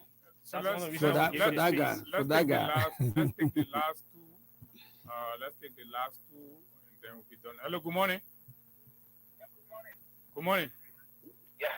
Good morning to you. Let me say good morning to how you get to let me say how you call your studio guest. I'm sorry for the Go ahead. Make your point. My name is Alvin Dana, and I come from the U.S. draft. Well, I really appreciate Ebi Command this morning for the brilliant speeches this morning. But I have one question for you. Go ahead, quickly. They really were explained to all clinic and hospital because he's clinic hospital too. He found it drugs and all of it coming from we don't go there. So okay, clinic and hospital to extend your search. Hello, good morning. Good morning, Austin. Good morning, go ahead. Yeah, my name is Abu Khan. I'm calling you from District 17, Precisely Panja. Let me say thank you to the DEA boss. He's working. But I got a few points to make. One of our friends was shot in Banjo here, and one of our friends was also arrested. But we've seen the two people here, but we don't know what went on. So the DEA boss can explain what really went on. Okay. All right, thank you very much, and that concludes the call. Let me deal with what went on with that guy. The same guy I was talking about here. The guy Banjo situation where the guy went in the ghetto, he had pursuit and went for one drug dealer. After he arrested the drug dealer and trying to bring the guy outside, and all the other guys jump on the guy and they're trying to disarm him, taking away. And in the process, the bullet fired the other guys over the head and passed through. But we took the guy to the hospital and he's found out he's back home. So that other day, but they did not leave on Ebi Kuma because as it was stated. And basically, and I appreciate the other two guys out there who basically speak about our ability to get to the folks in the House of Representatives. Yes, you're right. The appropriation responsibility is on the House of Representatives. They will have to do it, and I'm using. And the good thing about it, Musa Berede is a champion for more money for the DEA, and then the Speaker as well. I don't want to leave the Speaker alone. He's been. If you level the Speaker, he said if you leveled him, he will give me $10 million without even looking, scratching the head, because you see the enormity and of the problem. And the Speaker, and there's a guy that is representative for Grand Bassa, Buzo. Okay, Thomas. Yeah, he's a champion, par excellence. He has been the guy who has been in the vanguard of this process, giving me all of the drug law that I didn't have when I first came in. Said, look, man, this is the new drug law that's passed. So look.